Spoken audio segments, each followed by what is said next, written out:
21? I think so. No, 81. 81? Yeah. All right, ready? Mm-hmm. 3, 2, 1, record. 3, 2, 1, sync. All right. There's going to be a slight bit of delay between your record and my record because I had a brain fart. I'm like, wait, do I hit play or the circle button? Well, it's okay. Do you wanna do the sync again? No. Okay. The sync is on Okay. time.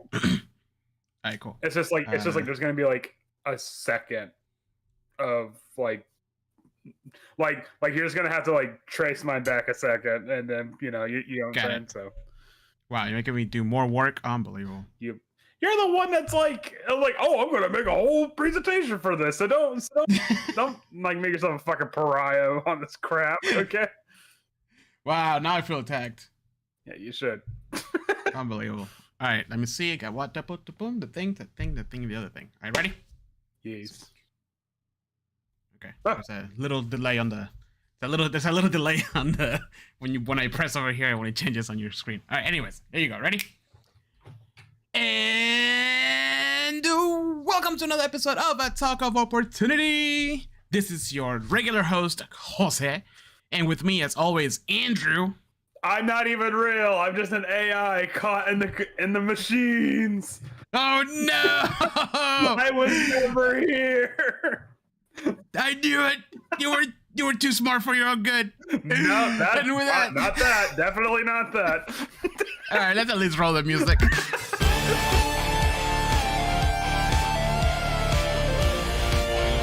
So after that brutal assault by the Orc warrior, the initiative now goes to you.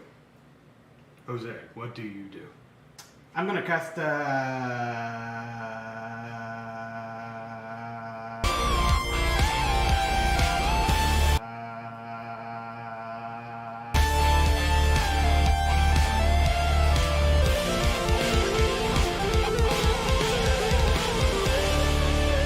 and we're back. All right.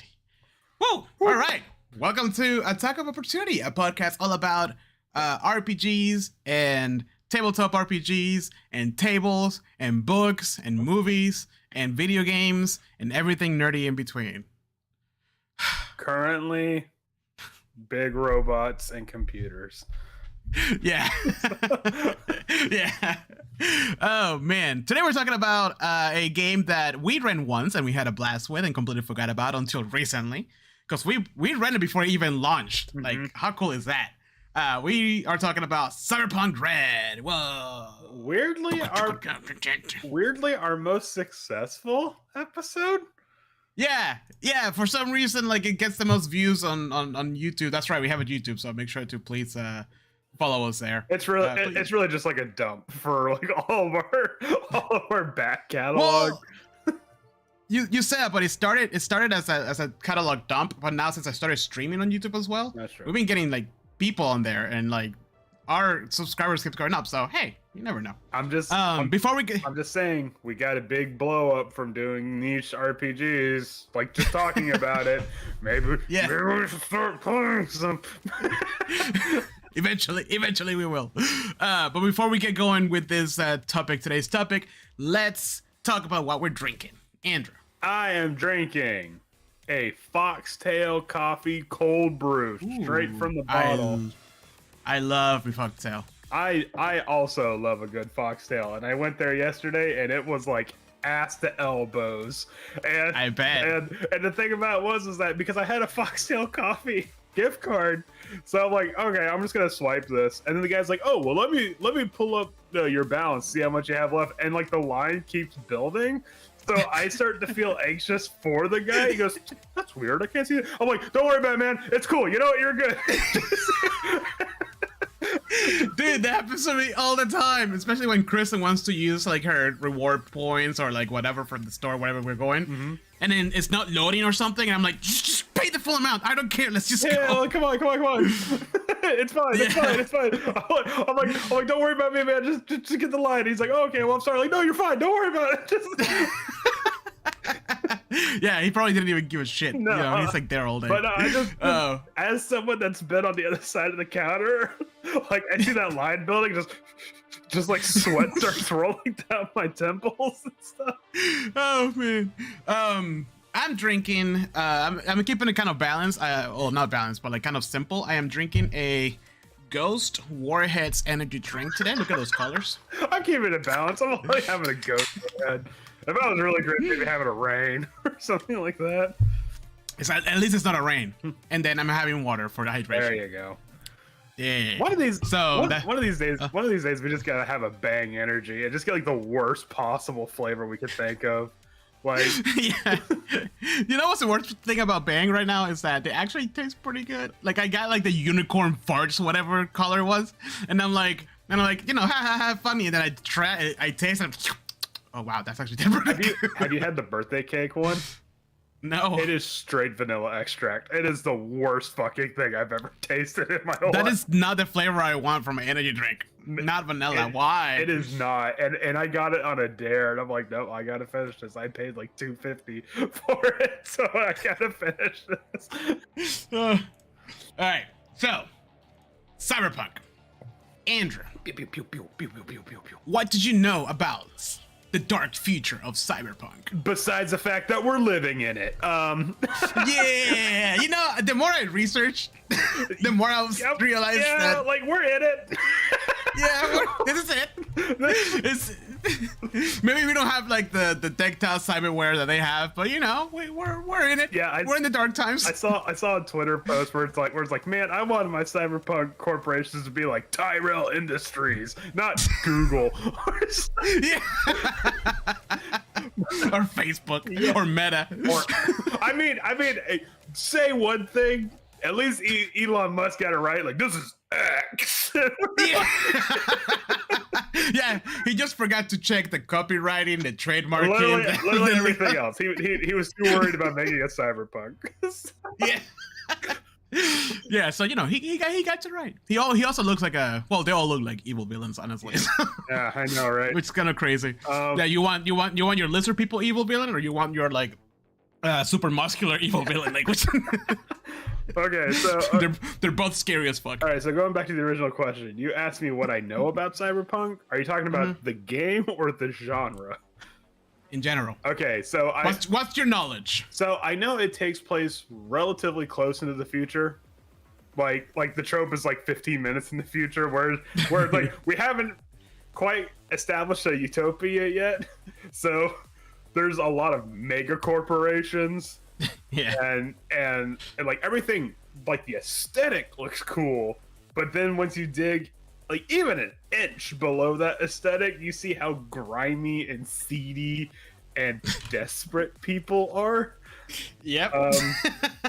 You nailed it. That's Cyberpunk. Yep. All right, let's wrap it up. and then see you guys next episode of What's Up. All right, so on to IPSN for Lancer. IPSN gets started. No, actually, what was it? Didn't the creator of the Cyberpunk game said like it's supposed to be a warning, not an end goal to reach? Yeah. Yeah, Mike Sponsmith. All right, anyway, so I started. I started. By the way, that dude has like a golden voice. I love listening to that guy. Oh yeah, he sounds so fucking cool. He also looks pretty cool too. Anyway, he always has his sunglasses and like he's like fucking straight shooter type of guy. Anyways, like he definitely goes on the small list of people I just want to whisper sweet nothings to me while I go to sleep. You know, like that dude could read the phone book to me. Totally yeah. Yeah. Okay. So hold on. So a phone book is something from way back when. Oh my god. for all of you young whippersnappers. Yeah,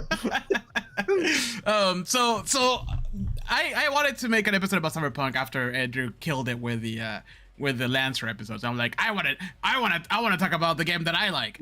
So I started watching videos and doing some reading and Wikipedia, and I'm like doing this dive. Like 5 days later, I have like chain smoking cigarettes and up in front of my 3 screens, just doing endless research. To the point that I realized I was doing too much research. But I did find it interesting that the parallels with history and with our present and our future, because Cyberpunk is, like you said, it is not a 5,000 years in the future, or 10,000 Warhammer type style. It is literally like 20 years in the future. Yeah, like Ew. It's just a parallel timeline. yeah, 2 hours. like we will probably see this in our lifetime, and we will wish we hadn't. Ooh, Yes. whoa, what is this? Whoa, it is a visual presentation. Whoa. Welcome. Hi, I'm Jose Monsalve. This is my TED Talk, and let's talk about Cyberpunk. Now, if we see here the definition of cyberpunk, click. Yeah, I have like an old-timey clicker, and the sound goes on. Oh God! Jose, vacation pics. I don't want to see. Oh shit! Why? Why is that a trope? Where does that come from? Anyways, who knows? It was probably something that one guy did in the 50s. And everyone's like, oh, we got to copy it until the end of time. Yeah. Even until it's not relevant anymore. Yeah. Anyways, so Cyberpunk is just a branch of science fiction. Mm-hmm. It is also criticized because it's not like a hard science fiction. It's more of like, style science fiction. Like people who write Cyberpunk don't really don't try to make accurate predictions. They just kind of like do cool shit. So they're the cool kids of science fiction, essentially. I mean, it is an exploration of the darker future, like you said. Wait, hold on. How can those criticisms be? Because it's like a lot of the cyberpunk stuff that I see, it's like it's happening. Like right. It is actively happening. More about the science part of it. Oh my gosh. Okay. Yeah, because I mean, you have the Expanse, right? And it's like renowned for like, oh wow, yeah, the science. Like if we had the technology, this would be exactly how it would be. This was like, nah, bro, I have a computer in my brain. Sync.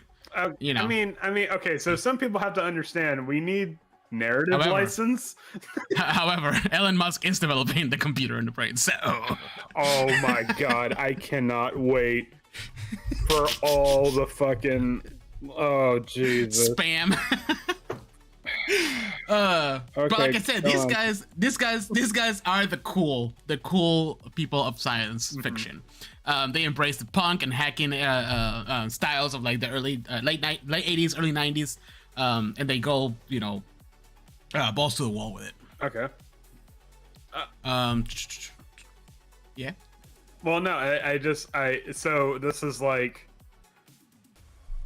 So no, never mind. Go on. I lost my train of thought as I was saying. Yeah, and one of the other things is that one of the biggest themes in this world is the conflict between the haves and the have-nots. What do you mean? I'm glad I wrote that down. People who have the money and the technology, like there's no middle class. It's like the super uber rich who have everything, and then you and me. Oh, okay. So class warfare to the extreme. Yeah. Okay. Exactly. More precisely, and more into what we're going to talk about today, it is the mega corporations having more power than like the government itself, right? And normal people like you and I having to go to the extreme to be able to keep up with what's happening and even make a living.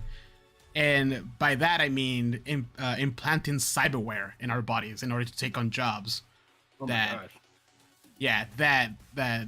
can kill us. Because if you have like a regular schmo Joe, job as a graphic designer or something, you're not gonna be doing too well in this world. You'll be poor shit. However, if you become what they call an edge runner / cyberpunk, then you become essentially a mercenary and you work for or against the megacorps, sometimes both. And that's when you get paid the big bucks. So if you want to make it in this world and you were not born into a corporation, then you are a cyberpunk.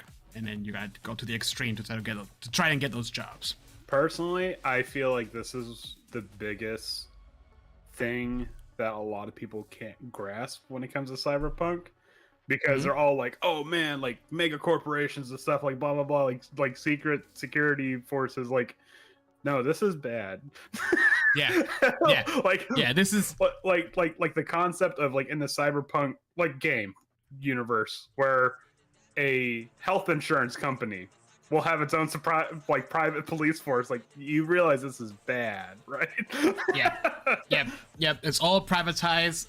And like I said earlier, they have more power than the government itself. Sometimes they're like governmental identities. Not identities. What's the word that sounds like identity that I can't remember?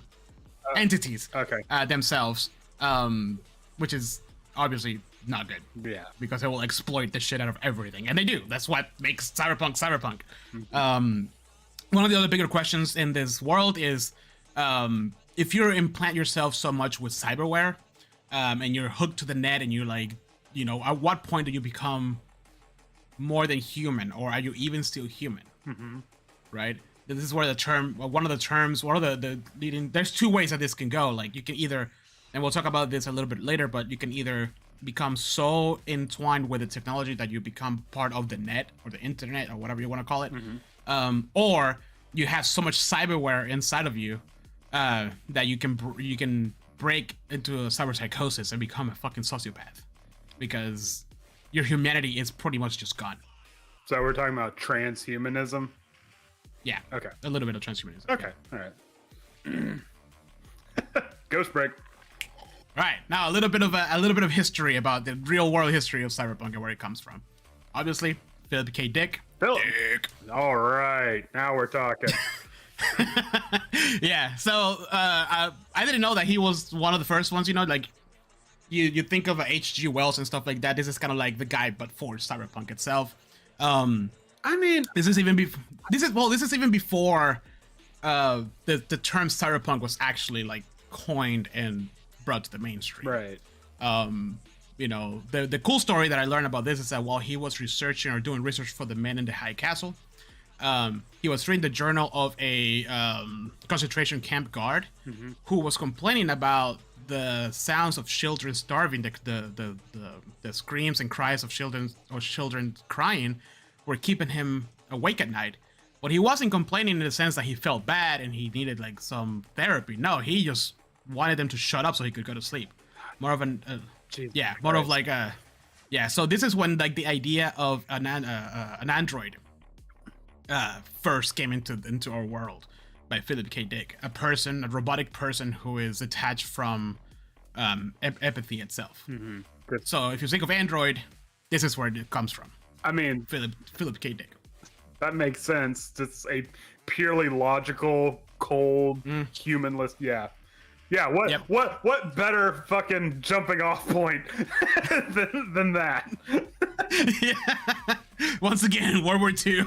It brought us technology and advancements in human literature, just like you know, in just like I know the darkest times. Just whatever you say. Well, it's there's a famous quote from a movie called The Third Man where a guy says something along the lines of like, you know, the Dutch have never experienced a war in the past 300 years, and what's their greatest invention? The cuckoo clock. You know, so yeah. Yeah. Another one of the most notable books by Philip K. Dick is Do Androids Dream of Electric Sheep? And that will come in, you know, obviously in a couple of minutes. Well, I know why, but I'll keep the audience in suspense. Yeah. Here are some examples of very early raw cyberpunk. By raw, I mean this is before the style or like the heavy stylized cyberpunk that we know now got into play. Mm-hmm. Colossus, The Forbidden Project. I didn't know about this movie. I kind of want to watch it now. It's essentially Skynet. They develop an AI. This is back in like the 60s, like late 60s, early 70s. They develop an AI to help with the world or whatever, and the AI just kind of like, oh wow, there's weapons and stuff, and you guys suck, so I'm gonna protect you from killing yourselves and blow you up. Okay. So pretty standard. I mean, now it's pretty bog standard. Yeah. One of the other big ones is Westworld. I haven't seen the original, but I've seen the HBO remake show, which is excellent in my opinion. And this one dives deeper into. Sorry, go on. No, keep going. No, the original Westworld is really good. It's like a proto Terminator, where it's like we have an unstoppable killing machine. which is crazy because, like, you know, while I was reading about this, I'm like, oh yeah, I'm so familiar with all these terms, but like this is like in the like 71 or whatever when this came out. Like they didn't even have blue or green screens. Like that's crazy. Yeah. So Westworld, if you guys are familiar with it, this one explores like, oh, it's a theme park with androids, and you can, have all kinds of pleasures with them, both sexually and violent with them. And nobody can tell you otherwise. And then they develop conscience, and they're like, I can't take this anymore. I'm gonna kill all the humans. So it kind of explores that, like, when do androids become so advanced that they have empathy and become closer to human. Leaping into that is Blade Runner. Yeah, now we're talking. Wait, which cut?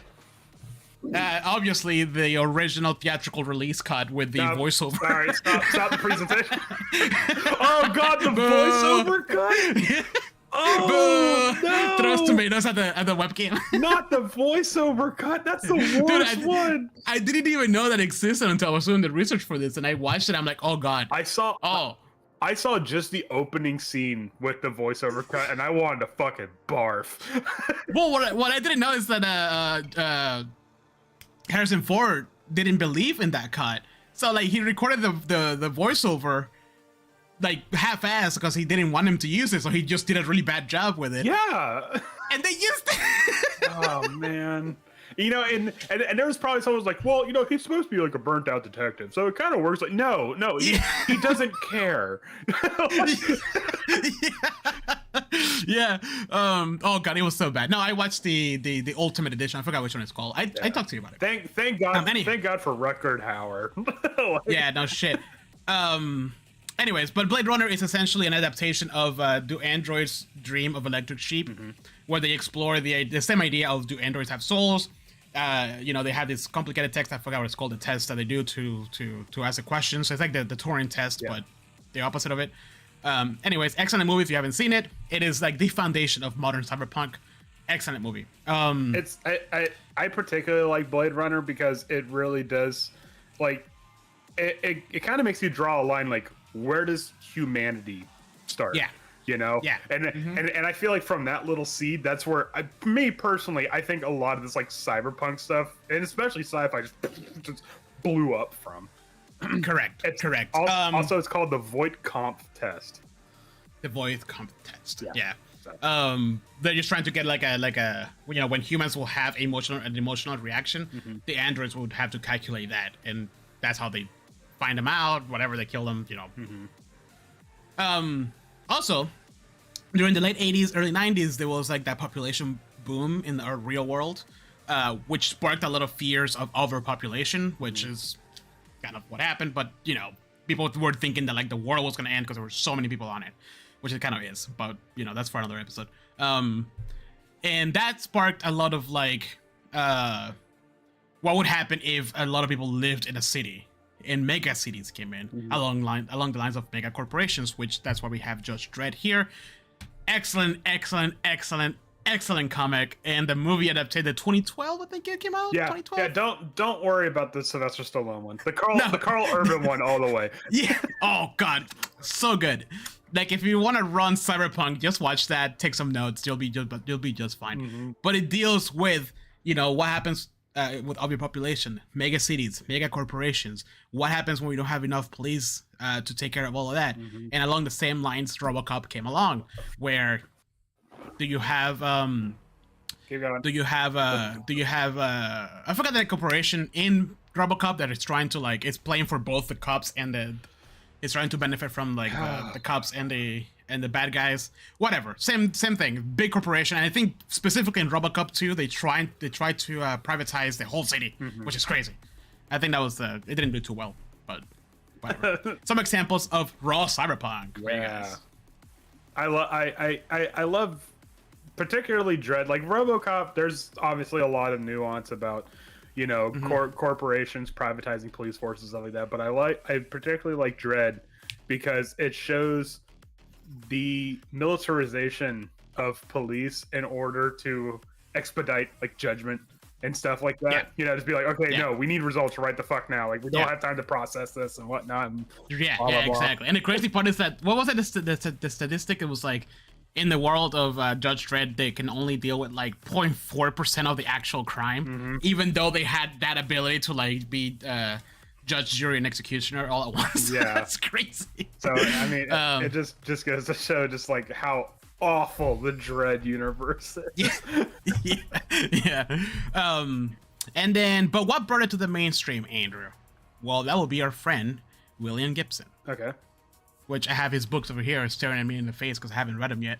Eventually, I'll get to them. But imagine this. You're writing your cyberpunk book after you got inspired by the movie Tron because it came out and it was the best visualization of the cyber or the net or the internet or whatever. And as you go to the movie... Tron?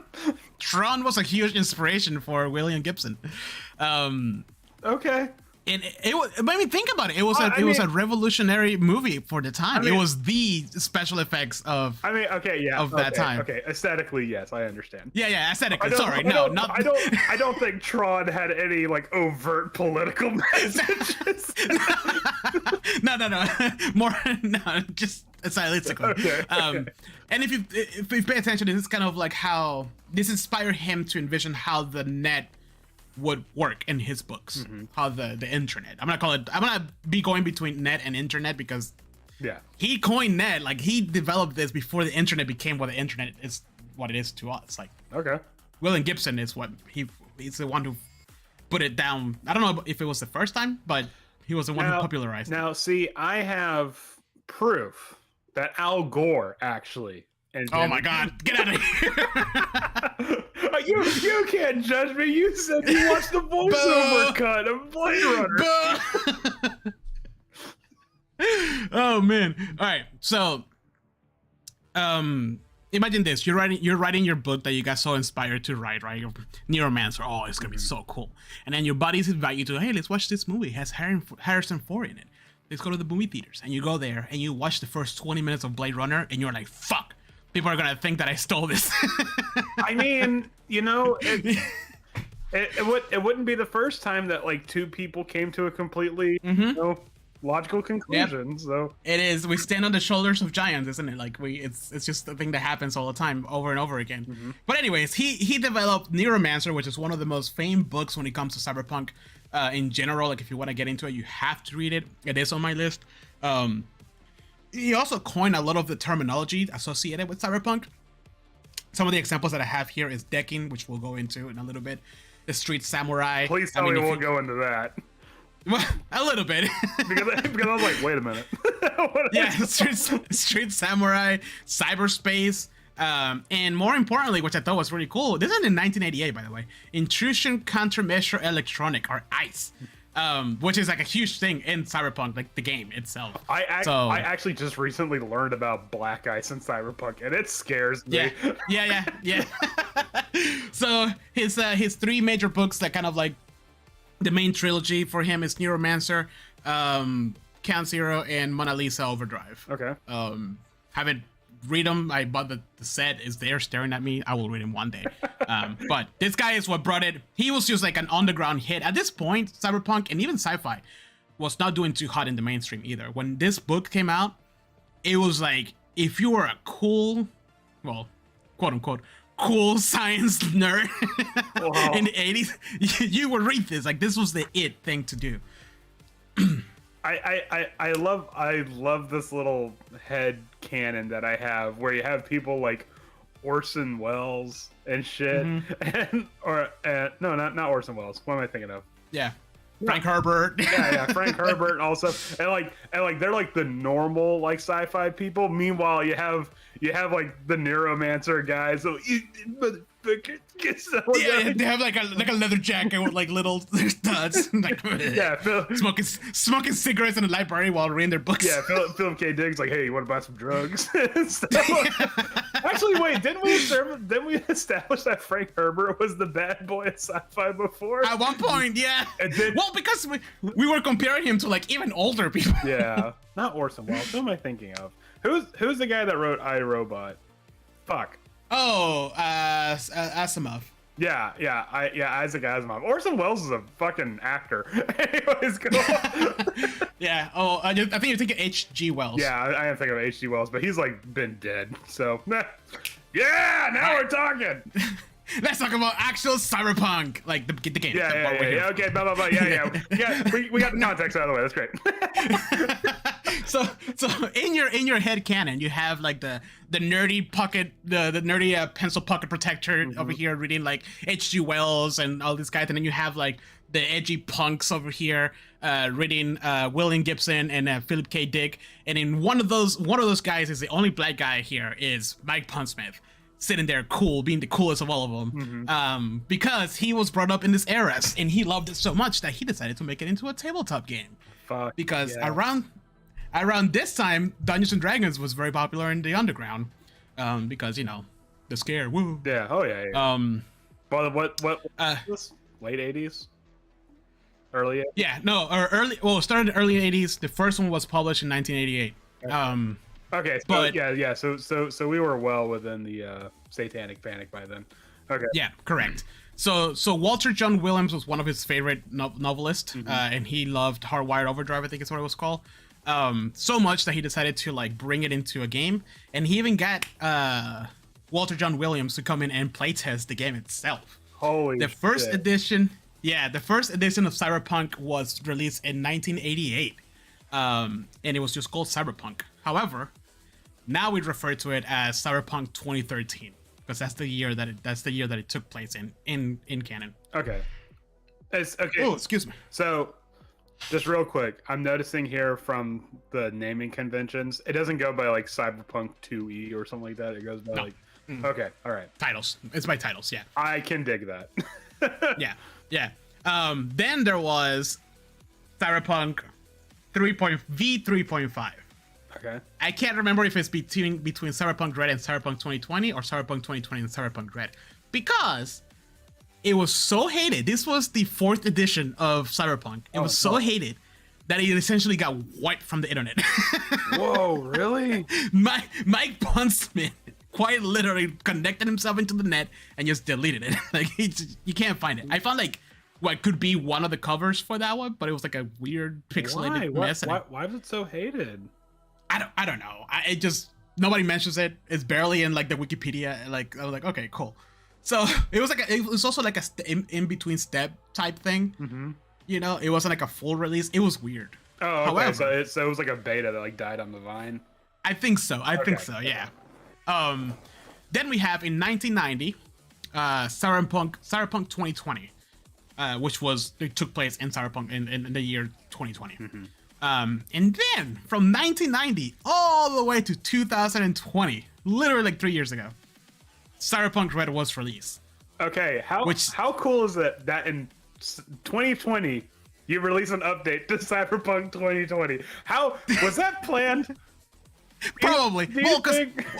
Also, yeah, I think so, because the Cyberpunk 2077 game was supposed to come out in 2020. It didn't, but it was supposed to. So I think they were playing off of that whole thing. Right. And then the one in 2020, which is the current one, Cyberpunk Red, takes place in 2045. Right. So again, near future, like you said earlier, not actual future. Like this is 12 years from now. Like I'm still gonna be alive. They're gonna release Cyberpunk whatever at that point. I mean, and the thing about it is that if you keep your pulse on, if you keep your finger on the pulse of like medical technology and stuff, like I can see some of this stuff honestly happening, Yep. like I mean, like granted, we might not be able to jack into the net or any crap like that. Well, I don't know, maybe. Well, I mean, with the cyber, I forgot what Elon Musk called it, the cyber brain tumor thing that he's developing. Like it sounds so intriguing, but I don't want that in my brain. That's so weird. Man, I can't wait for people to quietly sweep that under the rug when they find out it gives you like horrible brain tumors or some shit like that. Yeah, it's like that episode of Futurama when you get like ads in your dream. Oh, fuck that. Anyway.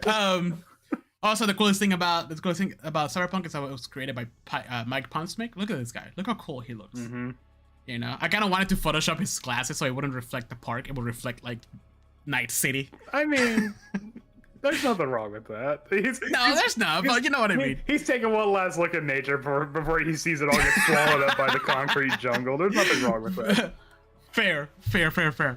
All right, so now we're in the world of Cyberpunk 2020. I mean, 2045. Cyberpunk Red.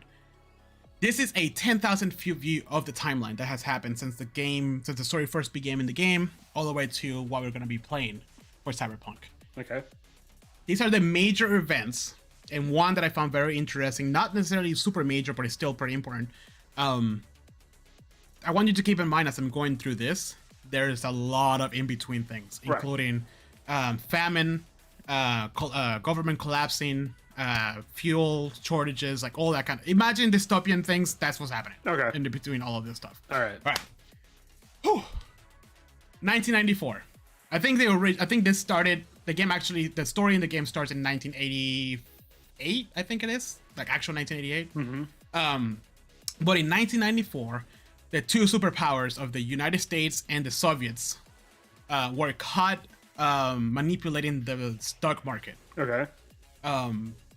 In response to this, the European Union were like, we're gonna make our own stock market with blackjack and hookers. And they did so. Okay. When they did that, the economy of the United States and the USSR collapsed. Two major powers in our world collapsed completely. So imagine all the countries that were attached to those two major powers and their economies just completely gone. Oh my gosh. Gone.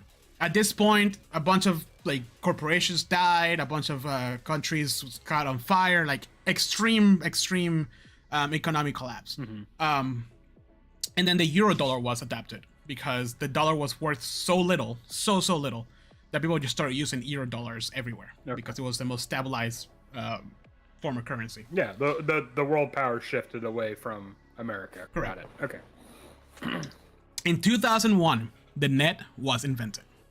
Okay. Think about this. William Gibson, and by extension, Mike Pondsmith, created the net in 1988. Without the internet being what it is now, or even a remote glimpse of what it is, at that point we had, I think, intranets like in colleges and stuff like that. Nothing to the level that we have right now. However, in this parallel universe, instead of being a text-based system like it is in our world, it is a visual system. So you have to jack into the net to see it, and it's a physical virtual place that you can go. Okay. The most skilled people that can actually go through this space and find what they need to find and do what they need to do are called net runners. They're very skilled. Not everybody can do that. Most people use some sort of interface to kind of see what's happening. Right. Net runners can see into the internet. So they so they're actually able to just freely travel the net without training wheels, essentially. Correct. They're like Neo. They see the Matrix. They just fucking. I mean, they are Neon, probably. Yeah. Well, that too. A bunch of all the crap happens, and then in 2004, the first corporate war happens. There's 4 of them. The first one happens in 2004. God, just the implication of first corporate war. Go on. At this time, it was, if I remember correctly, EBM and something airs, orbital air. Okay. Yes. What? Orbital air. It's actually called orbital air. What are those? It was just a set. EBM is IBM, but in this world, Okay. EBM is like technology, whatever. And orbital air is just an airline. Oh, okay. It just simply started as, I want to buy that. Nope, I want to buy that. And they were trying to buy this one other airline who was going out of business, that type of thing. However, I think it was EBM who first decided that, like, you know what? Doing all this legal crap and all these, like, corporate style things is not working for me. I'm going to hire a group of mercenaries and have you take down your CEO or whatever. And that's exactly what he did. So for the first time in this history, it was viable to hire mercenaries and military personnel to do corporate wars instead of it being like, a bureaucratic thing. So imagine like when Xbox was trying to buy Activision. Right? And then Sony was like, I don't want to buy you that. And then Sony and Xbox hire a fucking military army to go against each other. Yeah, to seize assets for. Okay, so we're not just to seize, bro. Like bomb and destroy, like full on warfare. So we're not even dealing with we're taking the word corporate out of corporate espionage now. Like this is just No, espionage. We're taking the espionage out of corporate warfare. There's no such thing as subtlety here anymore. oh man. I think Orbital Air won that one. You know, and for the first time, the world saw that, holy crap, corporations can have a military. Now, here's the thing. I think this is going to be me putting on like tinfoil hat, but this kind of makes me think that this might have been the first time it was publicly known that a corporation can. No, I'm talking. No. What do you mean? No. This was like the first time, like ever. Like even corporations, like all the corporations that were seeing this happen, they were like, "Wait, that's allowed? Really? I'm gonna hire my own military." Yeah. Okay, because I mean, I mean, again, I'm not a conspiracy theorist or something like that, but it's like when you hear like some conspiracy theories about like corporate espionage and stuff like that, and people getting set up and being like suicided, you're like, oh, in our world. yeah, that kind of tracks that Google would do something like that. Yeah. But I like to think that more of like the CIA, FBI's of the world, not like the Wagner Group or like the, you know, I don't know what other mercenaries. That's the only one I know because of. I mean, you don't mean to tell me that Monsanto doesn't have wet workers on their docket? Yeah. Wait a minute, what's that? Can you imagine? But anyways, so a bunch of stuff happened in between 2006 when that war ended, and then 2008 where the second corporate war started. God. At this point, fossil fuels were becoming very scarce. So they had to people were trying to find better ways to like do this. So they developed something called SHOOH2. Did I write it down? No, I didn't write it down. Which is it's a new form of fuel, plant-based. Okay. You know, you still have to like drill for certain resources, but it's called SHOOH2 in this world. It's kind of important for like later on stuff. They don't call it gas, they call it SHOOH2. Quick question: how big are these wars? Like the first one. So the first one was pretty much just like a group of mercenaries versus a group of mercenaries. Okay. Pew, pew, pew, pew, pew, pew, pew. Okay. Like, that's how. So it was really more like a skirmish, not like a full blown like you know, bombing cities or anything like that. Correct. Okay. Correct. Right. So far. Okay. Then these two corporations, Oil and Petrochem, were trying to find. I think one of them had like the patent for a way to drill for certain minerals that they needed. Mm-hmm. So we're trying to come to a deal to work together, and you know, I'll give you my patent and I'll give you some of my technologies and resources. We'll extract the minerals we need together. I think it was Petrochem who was trying to get the technology from Seth Oil, sorry. When their scientists were like, yo, we found a better way, faster, and more efficient way of doing this than what Seth Oil is doing. So Petrochem was just like, I'm out, and broke the deal last minute. This pissed Seth Oil off, of course. And this was, again, the second warfare. They're like, all right, how do we scale this up? They started destroying all of their oil extraction things, or rigs. Yeah. So like billions and billions of gallons of oil, raw oil, got leaked into the oceans. Okay. Yeah, and they started using ships and actual armies to blow this up, bombings, and like they lost. I think it was like 85% of all of their resources in this war. Oh my gosh. Because they were like, you're not gonna play nice, then nobody's gonna play nice. This one ended with.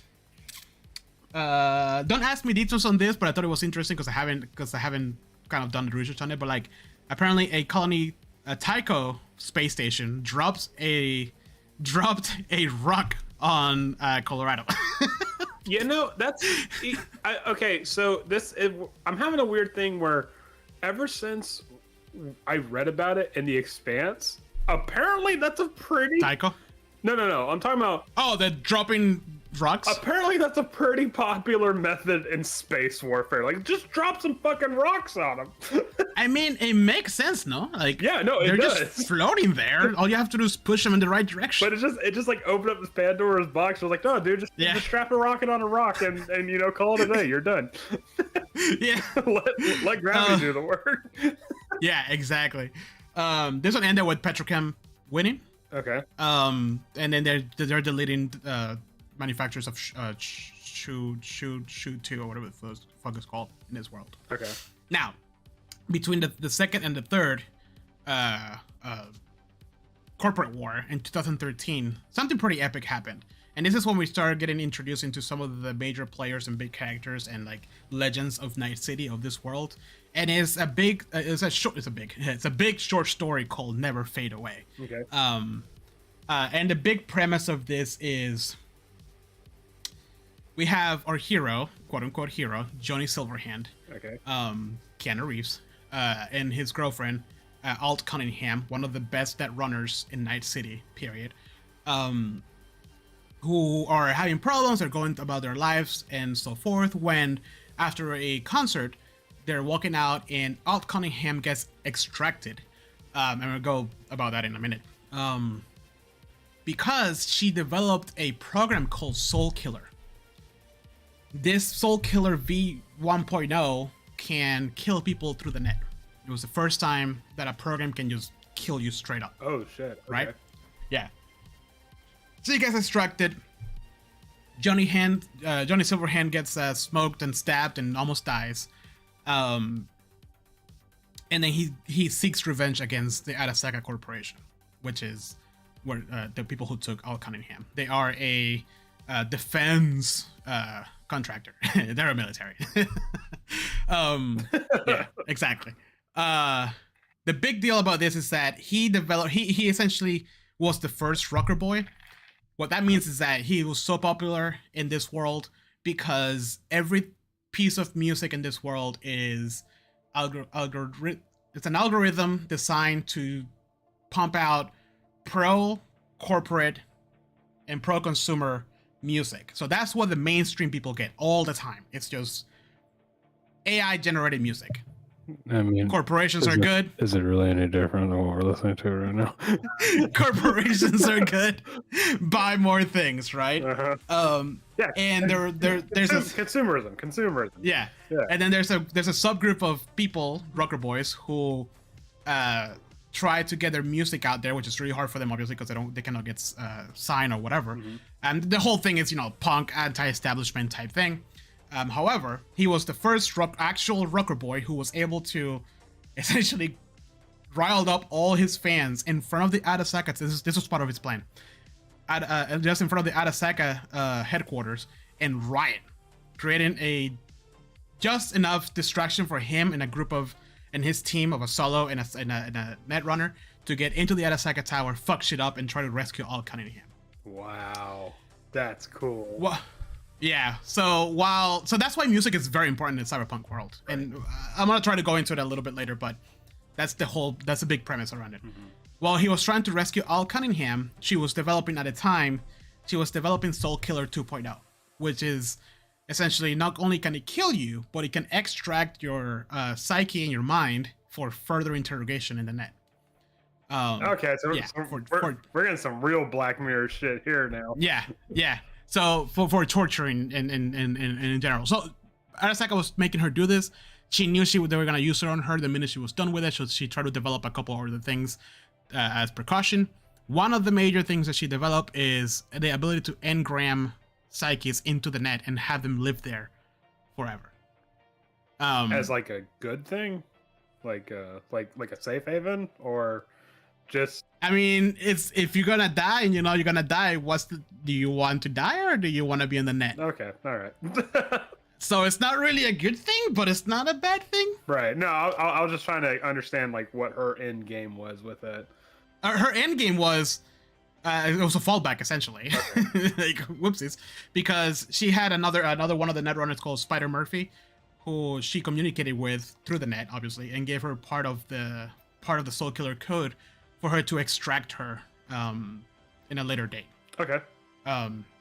Anyways, so Johnny Silverhand and his group of friends, guys, whatever, edge runners, are going up there. It's like a tower, blowing shit up. Meanwhile, Al Cunningham starts hacking the actual room where she's working and takes control of all the nodes and like defense turrets and like lasers and starts killing everybody around her, trying to save herself. Mm-hmm. as Johnny Silverhand gets up there, he sets up an explosion. It is kind of like maybe he did, maybe he did not kill her by accident, by disconnecting her from the net without her probably coming back. Oh, okay. So he kind of knows, but he doesn't know. He feels it like he did it. We all know that he probably did it, but he's not quite sure. She was already an engram. Maybe Arasaka was already about to kill her. It's a very gray area. Anyways, this whole story is called Never Fade Away. You can probably read the whole thing for free out there. I don't know if it's true, but my gut reaction is that this was a cool tabletop session that they had. That's probably exactly what it was. And they put it into the story. I mean, because if this doesn't sound like an adventure, Yeah. I bet how many fan versions of this were made into like a tabletop session, Yeah, exactly. That's kind of important though, because it's the first time that Johnny attacks Arasaka Tower. Right. Now, I'll leave it at that. Now, quick question. Before we go on, you may or may not know the answer, and if you don't, that's fine. But is Johnny Silverhand? Is it like a case like how in D&D we have like Mordekainen that was based on a player's character? I actually don't know. Okay, all right. Yeah. I mean, I wouldn't be surprised if it was, but Yeah, and maybe if I do a little bit of research, I may be able to find out. Okay. It sounds like it. Yeah. But anyways, bunch of other crap happens in between. 2016, the third corporate war. In this one, it's not as big because it's all in the net, and another net runner called Rage, whatever. I keep forgetting. I can't even remember his name. He comes in later. Essentially set up a virus called Data Crash and completely made. Oh wait, no. I'm sorry. No, he was part of the war, but at this moment he just destabilized the net and everybody's finances. So like nobody had money, everybody had money. It moved money. It just complete chaos. Right. After he did that, he went recluse, and that was kind of like the end of the corporate war. Nobody really won there. It was kind of like a mess. But it showed that now there's warfare in the net. Now we jump to 2022, where Cyberpunk 2022 takes place, and this corporate wars started with two smaller companies. Yeah, this is the fourth. This is the fourth corporate war. They don't fucking learn. No, they don't. So this one started with like two smaller companies to the point that they're so small we can't even remember the names. Wow. I can't. They're out there somewhere. But each one hired a defense contractor to like help them out. One of them hired Militech, the other one hired Arasaka. Okay. What was supposed to be impersonal between the two contractors became very personal, to the point that they were like, "What is this war about? I don't know." But that guy shot first, right? And then just started going at it. Just us versus them, Yeah. We've been fighting this war for so long that blah blah blah. Yeah. Yeah, it didn't even matter what they were fighting about from the beginning. Like, they don't even remember who hired them. They just started going at it. Arasaka already developed Soul Killer 2.0, and they were working on Soul Killer 3.0. Militech was like, we can't have that. That is way too dangerous. So I'm gonna hire a group of mercenaries to go in there and fuck shit up. Yep. Quick question: what are the patch notes between 2.0 and 3.0? Like, oh, we fixed a bug where the Soul Killer will actually make you shit yourself. Or something like that's a good question. Like Soul Killer 1.0. Like, okay, 1.0 kills them, 2.0 kills them and extracts them. Like, where do we need to go from there? I don't know, but I think that's the point. They never finished it because of what's about to happen. Okay. At this point, Militech hires a group of mercenaries. It was Johnny Silverhand, Black Hand, forgot his name, Spider Murphy, an Edge Runner, and a couple other people to go into Arasaka Tower, and they were gonna split the group. One of them was to extract Soul Killer. The other one was as a distraction. So this is the second time they were going to Arasaka Tower. Specifically Johnny Silverhand. Okay, so Johnny Silverhand's like, oh shit, here we go, we're good. Yep, pretty much. But this time it was more of like an actual military thing instead of like, oh, fuck you, corporations. Shit goes bad. They didn't know that Atom Smasher was in there. We're going to talk about Atom Smasher in a little bit. You've probably seen him in the promotional stuff for Cyberpunk 2077. Atom Smasher's like, that's Black Hand, I'm gonna fuck him up. So they go at it. They can't reach the Soul Killer. Things goes banana, and the fallback plan to this is for Johnny Silverhand to set off a pocket nuke in Arasaka. Okay. And he does. Okay. He sets up a pocket nuke in Arasaka Tower, and a couple of things happened. Nobody knows where Black Hand went. I forgot his first name. We're gonna talk about him, but he's one of the major players, or one of the legends of Night City. Nobody know if he won or lost, because if he would have been killed by Atom Smasher would have glowed. Atom Smasher almost died, but didn't on a nuke. So that tells you how psychotic he is. Johnny Silverhand died, but he was engram into the net. So now he's an engram.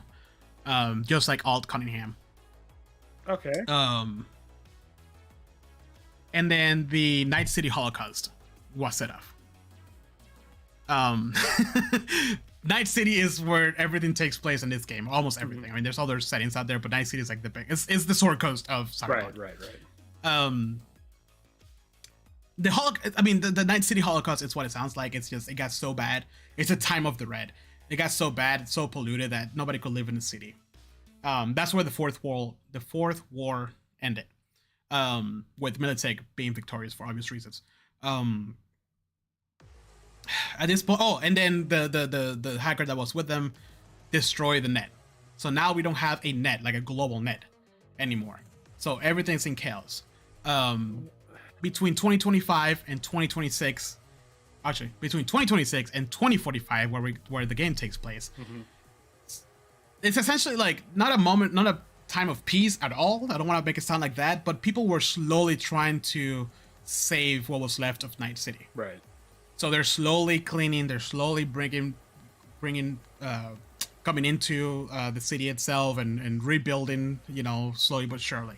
By 2045, it's essentially a Night City, the old Night City, but it's like you can go anywhere. You can even go to where Arasaka Tower was, and there's a new Arasaka Tower there. The major thing here is that now we don't have a net like before. The old net has been gated off because it's too dangerous. And now we have local architectures around the city. What that means is that if you go into any building or anywhere, like if you're in, let me go put gas, and you go to a gas station, that gas station has a local network, like a local architecture network, that everybody that goes into it connects automatically. Okay. So the net is now just local. Uh, So if you want to get information from Arasaka, let's say your mission is to get information from Arasaka, you have to go to the Arasaka Tower and connect there. Gotcha. Yeah. Okay. Yeah. This was done mainly because in 2020, Edge Runners were literally not part of the adventure. They were just like, I kind of ran that wrong when we ran that one off, because Howard was just kind of, and I'm going to explain this later on in the slides, Howard was just kind of like static, which is how 2020 was. The Netrunner would never really move. They'll be doing their own side thing. Now they're forcing the Netrunner to actually be part of the action. That's why, mechanically, that's why. Okay, so that was the justification. Like, no, you can't just sit here all day, Yeah, wearing a. you're gonna put you in danger. Okay, that kind of makes sense. That's a good justification for like mechanical and narrative meshing. So Yeah. So that is the 10,000 foot view of the history of Cyberpunk. A lot of stuff to pull from for your adventures I'm on there. I'm genuinely curious. Like, what is a pocket nuke? Like, is it like a nuke that's only meant to go off in like a proximity of like the building, or like? Well, a pocket nuke just means that you can carry it. How powerful it is, it's just up to the technology. So that's like, how is Night City not like washed in nuclear fallout? It was, well, that's what happened. That was between 2022 and 2045. It was just cleaning all that up. Okay. Yeah. All right. Yeah.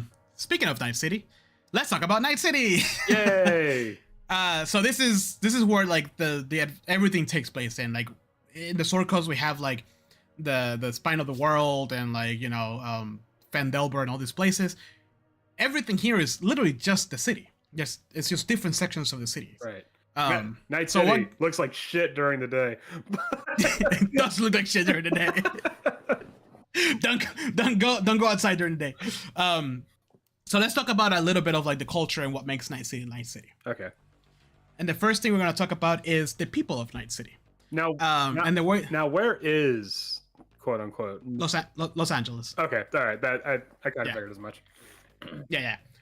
So let's talk about the people of Night City from top to bottom, from like the top of the hierarchy to the bottom of the hierarchy. Mhm. We have what we call here power dealers. These are the most elite of the elites. Like there's elite, and then there's like these guys who are like in the shadows, and if you see them, they're like a god emperor, Right. showing up. An example here, real quickly, we have is just it's like a family. This is the depiction of them in 2077, not 2045, but as an example, I have them here. Right. Again, these guys, they don't eat kibble, they eat real food. They're like, they don't live in like they don't live in penthouses. They live in the clouds. Not really, but like you wouldn't even comprehend the amount of how detached from you they are. Yeah. So these are the type of people where it's like, what even is money? You know, Exactly. like exactly. they're just like, we don't worry about that here. Yeah, exactly. This is the people who like you have the president and then whoever's on top of the president. Right. Yeah. So Some power real dealers. shadow government shit going on here. Yeah. Then we have the corpos or corpse owners. These guys they work for corporations, obviously, as the name implies. But they are at the very top. They're the CEOs and the elite of the corporation itself. Okay. Below the power dealers. Not much higher that they can go. Oh, excuse me. Not much higher that they can go, but like, I mean, they live rich houses and they don't have to worry about anything other than staying alive, Okay. which is actually pretty hard for a corporation. Well. Yeah. So I'm noticing that there's a lot of emphasis on where they live, and like because it says here like they live in apartments but not penthouses. Is like verticality a symbol of status? Yes. Okay. Yes, because imagine that we have mega cities. Who the fuck is gonna live at the bottom where like air doesn't flow? Right. Okay. I just curious about that. Yeah. It's not necessarily like a hard rule. It's not like, I mean, power dealer can have like a beautiful oasis under the whole city that nobody can get to. You know, but yes, Okay. All right. the higher you are, the more expensive it is. Okay. All right. I just want to know. Movers are it's still within the corporations, but they have the ability to move up or down, and they will do anything to move up. Okay. Now, can any of the players be any of these things? We're gonna talk about that. Yeah. Okay. All right. But these are also, if you want to compare them to, these are also for you to build NPCs off of. Like, it gives you like a hierarchy, right? Like if you make a corpse owner or a corpo, like they're gonna have a lot of like technology and high level and security around them. Right. It's not just a random schmo. Yeah, and you'll probably never see a power dealer till like the Correct. last session. Or Correct. something That's the ancient gold dragon type thing. Then we have cyberpunks or edge runners. So edge runner is the actual term for these guys. Cyberpunk is just what they call themselves. And as you can tell, they're right under corpos. Like they're still within like the best of the best. These guys can be extremely wealthy. It's just their jobs is very dangerous. This is what most players are gonna be. Okay. Edge runners. They do jobs for or against the corporation. Like I said earlier, is corporations hire mercenaries. This is what I'm talking about. Okay. They will hire you to go fuck with Arasaka, and then Arasaka the next day will hire you to go against Militech. Like they don't give a shit. Okay, so So are there again, you might not know the answer to this, and that's okay.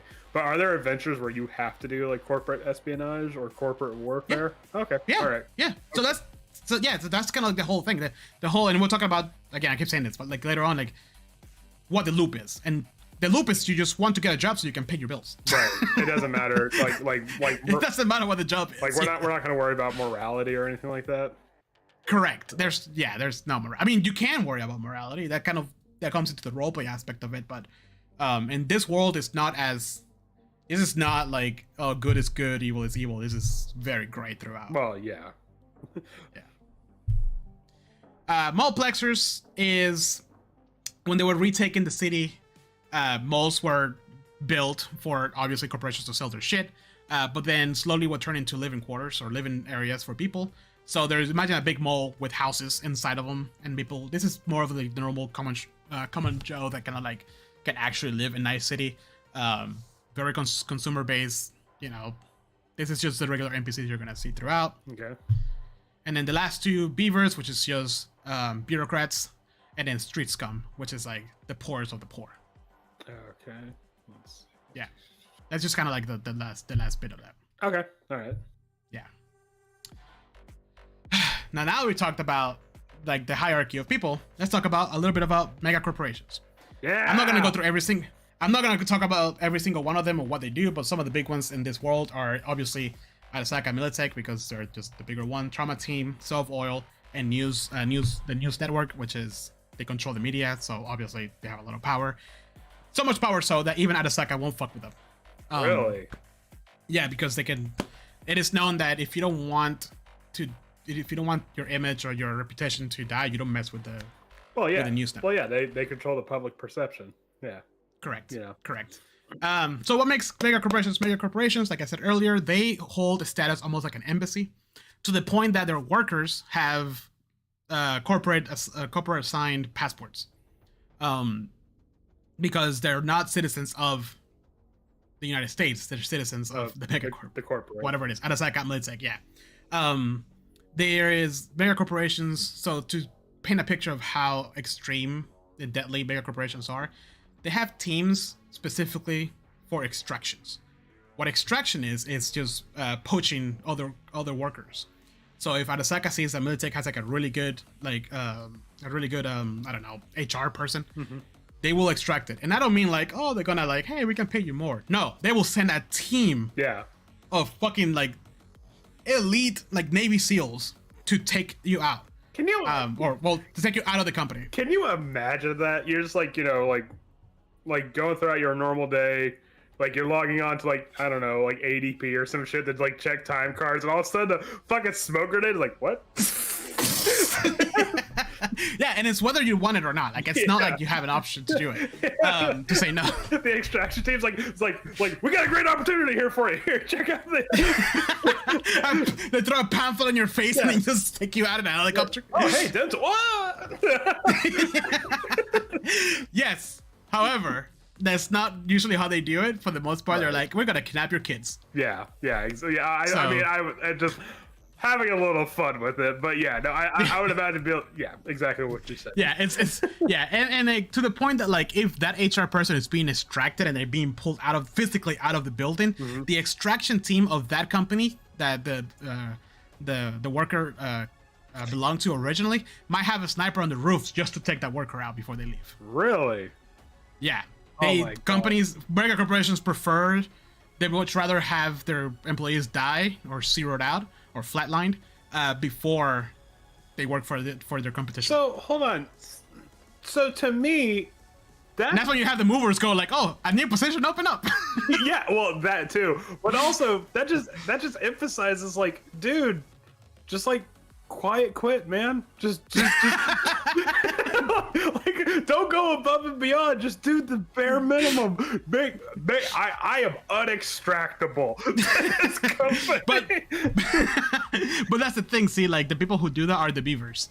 Those are the ones that like. Oh, they just don't want to go. They're stagnant. Yeah, they won't. Okay. They're stagnant. Okay. The movers are the ones that like they want to get. They're the ones that are worth extracting, not the beavers. They're not gonna. I'm just saying, like, I know when I punch in, I'm gonna be punching out in the same building. That's all I'm saying. Yeah, but also the beavers might be getting paid, $10,000 a year. I mean, while the movers have, 6-7 figure salaries, so it's a big difference. There's a reason. Yeah. I mean. Yeah. I hear you. No. On the other hand, like when you see the SWAT guy in mid swing to kick out your office window, you're like, yes. Finally, recognition. Oh. So if a mega corporation sounds like a gang, it's because can we play as an extraction team? Yes, one of your jobs could be to extract somebody. Maybe they don't want them to be like at the Arasaka. Yeah. The Arasaka extraction team. They want it to look like an axe. Parker, You know? read them their benefits. You're gonna have a retirement package. We match up to 6% on your 401k. 6 days vacation. 6 day vacation. Holy crap. Yeah. We match up to 6% on your 401k. Can you imagine? We have a nice break room. 2 months maternity leave. You definitely want to work for us. Oh man. So I mean, so you like, have like as if they had a choice. yeah. They're like, well, what am I gonna say? No. Yeah. I mean, I wouldn't. So this is like the corporations are like like they're big there. It's like the big top part of the buildings. What makes the streets of Night City alive and dangerous? Is and, that like, guy why would he wielding a fucking battle axe in the middle of the street? Yeah.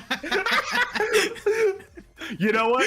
And one of those dudes at the front line has the exact same reaction, and they're gonna get that axe right in the face. In the face. That's for. It's for shock and awe.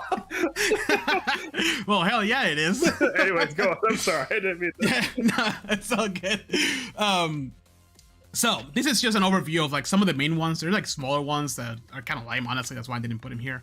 But these are specifically for 2045. There's other gangs for 2077 who are actually pretty cool too.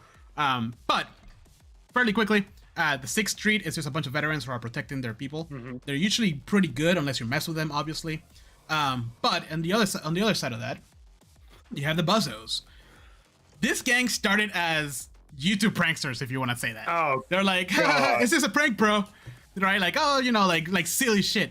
But it slowly developed into like, I got your heart, like brutal tactics and calling it pranks. So what you're saying is that a couple of months ago, when that YouTube pranker got shot in the stomach, that was the converging point where like we could have gone down the Cyberpunk like timeline. But no, somebody showed them what's up early on. Yeah, that guy saw the future. He's like, no, I'm gonna put it into this right fucking now. He was coming back from 2045. He's like, I got you, Podsmith. Oh man. Then we have the Inquisitors. These guys think that all cyberware is bad for you, and they will rip it out of you. Oh my god. If they see it. Yeah, they're pretty brutal. The Ironsides are a border psychotic gang. They're just very extremely dangerous and violent. As a gang should be. Okay. Then we have the Maelstrom. These guys are the opposite of the Inquisitors. They believe metal is better than meat. Therefore, they will dry the edge of cyberpsychosis by implanting themselves with as much cyberware as they can. And then you have the Philharmonic Vampires. A prankster group? Yeah. Hold the fuck on, because I'm getting some dissonance between the picture you put up and the description. Like, okay, the bozos I could get because we're crazy clowns, but what the fuck is this? I don't know, but I liked it. So hold on, let me explain. The reason why they're called a prankster group is when they first debuted, and why they're called Philharmonic Vampires. It's because they were dressed in full tuxedos, and when they were attacking people, they were singing and performing theatrics. I would rather fight the bozos. Can you imagine getting your ass whooped in a musical number? People don't consider them too dangerous. They're just really weird. Yeah, I wouldn't either. Like, can you imagine walking down the streets like, wait a minute. Is that Sondheim? We gotta go. Yeah. So the picture that they have for like the early editions of the games, it's like a guy in a tuxedo with a hat. But I found this one because it looks cool. It's like a cyberpunk vampire. Okay. So I was like, those are gonna be my Philharmonic Vampires. God, that's oh man. Okay. Then we have scavengers. These guys is literally what they sound like. They're not necessarily a gang. They just stick together. They go into the old parts of the sea looking for lost technology, and hardware, from the old world, quote unquote old world, before the disaster. I love the idea that there is a old part of the city where you have to pay people to have you. Oh, what's it? Never mind. Oh, go on. There's a YouTube video where an essayist is talking about cities built on top of cities, and that made me think about this. So Yeah. Which is, you would think that some modern cities wouldn't have that because you wouldn't think about it, but like they do. They have like a full city under the city. Oh yeah, it's crazy. Oh yeah, of course they do. Yeah. Yeah. And then we have the Tiger Claws, one of the coolest ones. They're known for their martial arts, their sharp weapons, and their motorcycles. And they were originally an Arasaka group that after the war they split, and they just became almost like a protector gang for all Asian people in Night City. Very dangerous still though. Okay, so they're the assassins from John Wick 3. Gotcha. Yes, exactly, the assassins from John Wick 3. And then one of the last ones here is the Voodoo Boys. These guys in 2045 are mainly synthetic drugs dealers with ritual magic overtones, the whole voodoo thing. However, when people from the Caribbean started coming into Night City and seeing this shit, they were like, this is fucked. You guys are disrespecting our religion. And then eventually they actually started doing like actual rituals and stuff like that, and they evolve into a bit more of like a net running gang instead of just like a synthetic drug dealers only. So the voodoo people from outside of Night City were not liking the fact that they were a drug dealer. Okay, all right. Well, not so much that, but like taking the whole voodoo thing and not actually doing voodoo. Right. Oh, yeah, okay. Like you just took the aesthetic, not the practice. Exactly. Okay. Exactly. Okay. Yeah. Jacob Geller. Jacob Geller is that guy's name that does the city built on top of cities video. I gotta check it out. Yeah, it's fascinating. But yeah. So these are some of the main gangs in Night City. This is a lot of flavor for NPCs that you can bring in to fight your players, obviously. And there's a couple more in the book that were just kind of like, but Question: can you have your players be a member of one of these gangs? Of course. Okay. Of course you can. Okay. Yeah. We're not playing with any bozos or Philharmonic vampires. Okay. Mine's gonna be exclusively a Philharmonic vampire. All right. Better drink that hot tea. You gotta loosen up them vocal cords. So now let's talk about. Oh my god, my hair is fucking insane, bro. Look at this shit. I'm going crazy. I mean, how do you think I feel? I'm rocking like a bowl cut over here, and I'm trying to make it look nice. So let's talk a little bit about some of the big legends of Night City. I think this is important because it adds a lot of like flavor to the the mythos and legends of Night City. This is what like an edge runner would hear about in their youth and be like, oh my god, I want to be like Silverhand. Or I want to be like. Well, I mean, you dropped some names, and I'm instantly curious as to who these people are, because I heard of Adam Smasher, but I didn't know that he is a bad guy. Oh yeah, he's a bad guy. So Johnny Silverhand, the first one, the most famous one, the get up samurai, we got a city to burn type thing. And just. It's good to remind yourself that this character was not made for Keanu Reeves. Keanu Reeves just portrays his character. Right. That it happens to kind of go really hand in hand with his aesthetic is pretty cool. But he's been in the book since like the first Cyberpunk. I think if I have the original, the second piece of artwork with him in. Anyways, he was a veteran of the Second Corporate War. He went to the Second Corporate War also. There was Latin America. The United States were like, we don't have money, so let's go to Latin America and fuck them up. Oh, cool. Proxy wars. Okay. Yeah, exactly. They were like, he was like, fuck this, I don't like this. And then he kind of like deserted. They never caught him. He was the original rocker boy. He didn't start the movement, but he was the original actual rocker boy. Because, after the war, he was started a band to protest with protest music against those atrocities. Yeah, bringing the punk to cyberpunk. Yeah. Yeah. His relationship with Al Cunningham is very important because they're both two of like the most legendary people in the world. They were very messy, and it allowed the whole engram thing of him and Alt and all that stuff happening, and Soul Killer and whatnot. He did set off the Night City Holocaust, Oopsies. He was Whoops. yeah, he was killed by Atom Smasher. However, it's Night City Holocaust, but the Holocaust itself was like a fall from. He took down Arasaka. That was the main thing. The fact that the city was, collateral damage was whoopsies. I mean, I think we're well outside of this being a whoa accident. He was killed by Atom Smasher, and then he became an engram thanks to Soul Killer. Okay. Okay. So before we move on, because I haven't yet played 2077, but after this I might. But I heard a lot of people saying like, no, stop worshiping Johnny Silverhand. He's not a hero. Is this the reason why? Because he set off the Holocaust? Okay. Yeah, but and not much of that, but he's so anti-corporate that he's almost tunnel focused on it. He doesn't any collateral damage. Like, yeah, he's aware of it, and he's a human, and he feels for that. But if he takes out Arasaka, that's all that matters. Yeah, so he's definitely an ends justify the means kind of person. Correct, but that also applies to pretty much everybody in this world, anyways. So like, he's a hero compared to, cyberpunk people. Like, it's right. There's no such thing as a knight in shiny armor. Right.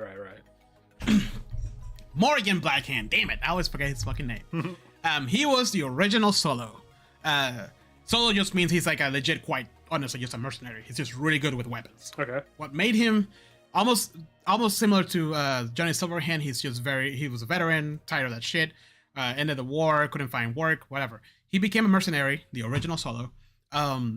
What made him impressive, his call to fame, was that he will complete any job without any collateral damage and bring in the target alive. Gotcha. That was a huge deal. And he will do like the hardest missions too. Like, he was just that good. He was also the leader of the team that took down the Arasaka Tower during the end of the Fourth War. And he faced Atom Smasher and survived. The reason why it's a big question mark in the community is because Atom Smasher hates this guy because he's the opposite. He doesn't have a lot of cybernetics, and he's a goody two shoes that always tries to save everybody and always succeeds. And he made it a point that he always challenged Morgan Blackhand, but Morgan was like, no, I don't need to fight you. Yeah. So when he got the opportunity to do it during this conflict in the Arasaka Tower, Morgan Blackhand just disappeared. Like, you would think that Atom Smasher will be, beating his chest about taking down Morgan Blackhand, but he didn't. So, and then there's been not visions, sightings of Morgan Blackhand, and oh, he might still be out there. So yeah, it was badass. Nope. Presumably he just kind of soft retired. Like, they couldn't find their body, but it was also a atomic explosion. So like, I mean, if that would probably be the best time to be like, you know what, I'm done. Just kind of Irish goodbye the entire situation. Yeah, people are so hoping that he will show up somehow in 2077. Oh, really? Yeah, there's like people like screenshots and like little bits of information and stuff, and they're like, doing the whole conspiracy theory. All right, now the big boy, Atom Smasher. Oof.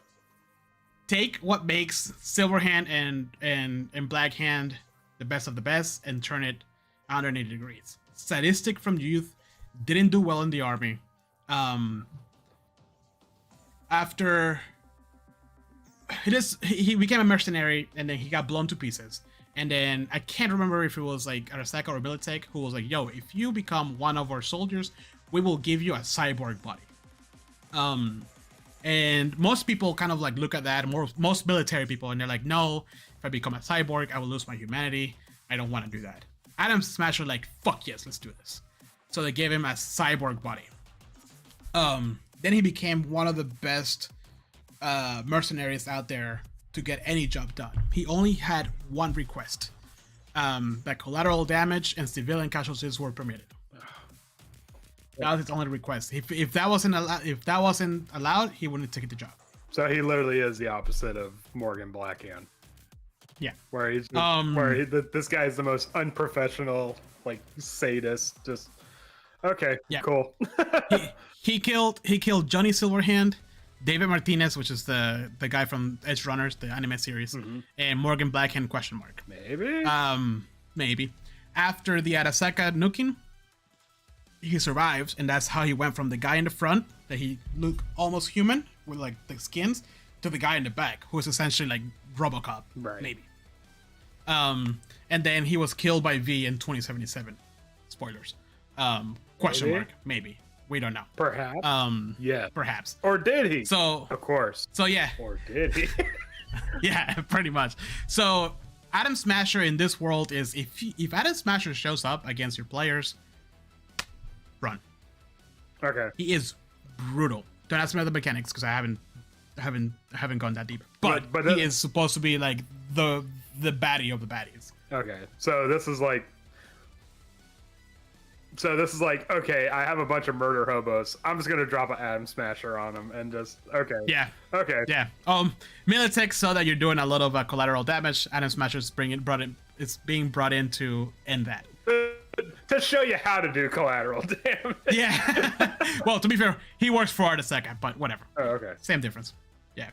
And then we have a kind of like a combo slide here with the best edge runners of their time. Al Cunningham, Spider Murphy, Rage Bartmus, which is a cool name. Rage Bartmus was the original edge runner. He's essentially the guy who invented like all the things that we know about net running, the programs, the demons, the ice, like all these things. He created a lot of it. He worked for a couple of corporations, and then he became a recluse. Al Cunningham, Soul Killer, and then Spider Murphy was the one that crashed the monies in the third corporate war. Yeah. Destabilize the. Destabilize the net. Yeah. What's demons and hounds? We're gonna talk about that. Okay. Yeah. Hurt. Good. So in Night City, there's a couple of things that can help you, maybe question mark, if you have the money. One of them is Trauma Team. This is their healthcare system. These guys are they are expertly trained. They're the most deadly soldiers and healthcare providers in a combo. I don't want my EMTs to have like full militarized gear. Hold on, because they have different packages. The bare minimum package is actually, let's start from the top. The top package is like, I forgot the money. It's like only for corpos. It's like the best of the best. Right. They are guaranteed to be within your locations in 3 minutes. Okay. Let's say that you're getting fucked in like under like a basement 30-story high building and the only entry point is at the top. They will find a way to make it down there in 3 minutes. Oh my god. They're that brutal. They will stabilize you, they will revive you, they will bring you to your corporate a healthcare provider, all that and dandy in their nice little flying EVs. The mid tier is pretty much the same, maybe not 3 minutes, maybe 4 or 5, and then they get you to a hospital. Once you get to the hospital, you get charged for the EV ride, you get charged for the stay in your hospital, they get charged for the bullets that were spent, you get charged for any damaged equipment from the trauma team. And this is not a cheap package. No, I imagine it wouldn't. Yeah. No, I'm saying like the base subscription package is not cheap. On top of everything else you have to pay. Oh my god. Okay. They charge you per bullet spent. And then there's the bare minimum package, which again, it's affordable, but it's not quite as affordable. And they'll get to you if there's no priority calls. And if they do get to you, they might just patch you up and leave you on the street and fly to the next call. Wow. You are not priority. Yeah. Wow. So, Trauma Team, badasses. Pretty cool to drop into like, in the middle of a session to show up and like, you don't want to mess with them, but they're in the middle of the mission, so like maybe you should mess with them. Right. Or maybe you can have one of the players be a Trauma Team member, right? Maybe? No? Correct. Yes, Okay. maybe. Max Stack. These guys. Sorry, you're on our base plan. I could only give you a band-aid, and it's gonna be $250,000. Okay, gotta go. Bye. On the police side of things is Max Stack, which is like your SWAT team. They're all cyborgs, and they mainly deal with cyber psychos. They are even more extreme than the Trauma Team. they will fucking ram their tanks through a house just to like take you down. They don't care about casualties. Just about getting the job done. Pretty awesome guys. You don't want to mess with them. Yes, pretty cool. This world is brutal, man. All right, so we know a little bit about Night City. There's a lot more. I'll just try to get like the overview points. So let's talk about the actual game, the actual core mechanics of the game, and what the game is all about. A couple of things that you kind of have to like adhere, not have to, but like what makes Cyberpunk is that it's always personal. Everything you do is personal, including like your friends, team, family, your clan. If there's a bad situation for one of them, you will take it personally. There's no such thing as like, they'll deal with it. Like, this is his problem, it's your problem. Right. You are a rebel with a cause, and as a Cyberpunk player, you have to find that and go to the wall with it. Like, there's no middle ground. You have to fucking go to the extreme every time. And you have to master 3 concepts. Style over substance. I love this because I've read it so many times, but it doesn't matter how well you do it, how well you do something, as long as you look good doing it. If you're going to blow it, make sure it looks like you planned it that way. Because you have to look cool no matter what. Yeah. Then attitude is everything. In this city, everybody's out to kill you. So if you're gonna bring up your attitude, you better have the means to back it up. Okay. And then live on the edge. You are willing to go all out for the most minor thing in this world. Okay. So if you adhere to these basic principles, then you become a cyberpunk. So live every day like it's your last. Got it. Pretty much. Now, as a player, what can I be? What are my classes? What are my race? Well, you're human. That's the only thing you can be, because again, not super far in the future. But your classes, quote unquote, or roles are as follows: Rocker Boys, like we explained earlier. Solos, just basic mercenaries, really good with guns. Net runners are your hackers. Mm-hmm. Your techs are like your I remember that art. I played as a tech and one shot. What's the name of the Dungeons and Dragons guy who fixes things? Artificer. It's your artificer. He fixes, creates, like, he's just your tech guy. Also really good at weapons. And then your med techs, your healer. Those are like the main base classes. Most cyberpunkers will play these main guys. However, there's a whole other set of almost like corpos and corporate type things that you can be. These are always more of like the NPC side of things, right, but you can play them. Medias, you have access to a lot of information and being able to broadcast information and find that information. Executives, are corporates. Or if you so happen to have a mission that needs to go into an Arasaka, this will be the person to like go ahead and like show you how the building is laid out. Lawman, you're just a law enforcer. You're there to like take care of like the baddies, I guess. Yeah, Judge Dredd. Got it. Judge Dredd, yeah. Fixers is the in-betweener. Like when a big corporation is trying to hire edge runners, they're the ones who find information or get you what you need to do, or like, oh, you gotta do this and find these things and do these other things before you can go into an attack, mid-attack. Okay. And then nomads, outside of the city, is like, it's essentially Mad Max.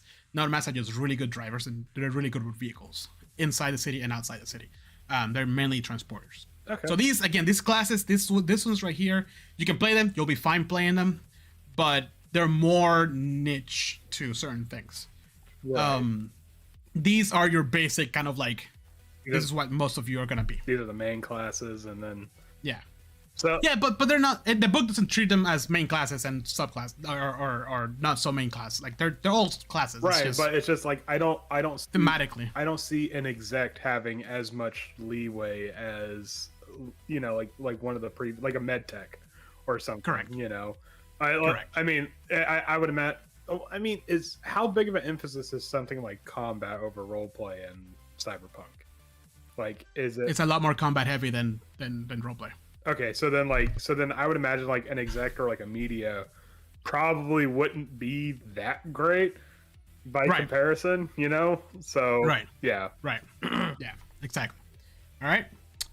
So now let's walk into the mechanics, the actual meat of the game. All right. Pretty simple stuff. 1d10, that's all you need, and a couple d6. D6. All you need 66. All you need is one D6 and just like a shit ton of D6s, or one D10 and a bunch of D6s. That's all you need. Yeah. It's totally fine. That's all you need. Yeah. There's no levels in this game. Only skill improvements. Really? So it's not like, oh, I'm a level 10 solo. No, you're just a really good solo. Okay. So you're just improving your skills. The three most important numbers is stats, skills, and roll ability. Your stats is your main attribute, like your main like strength, dexterity, whatever. And your skill, pretty similar to Dungeons and Dragons, is your, the only difference is that they're not predetermined. They're not like the same sub skills as in Dungeons and Dragons. These are like way more broad. Okay.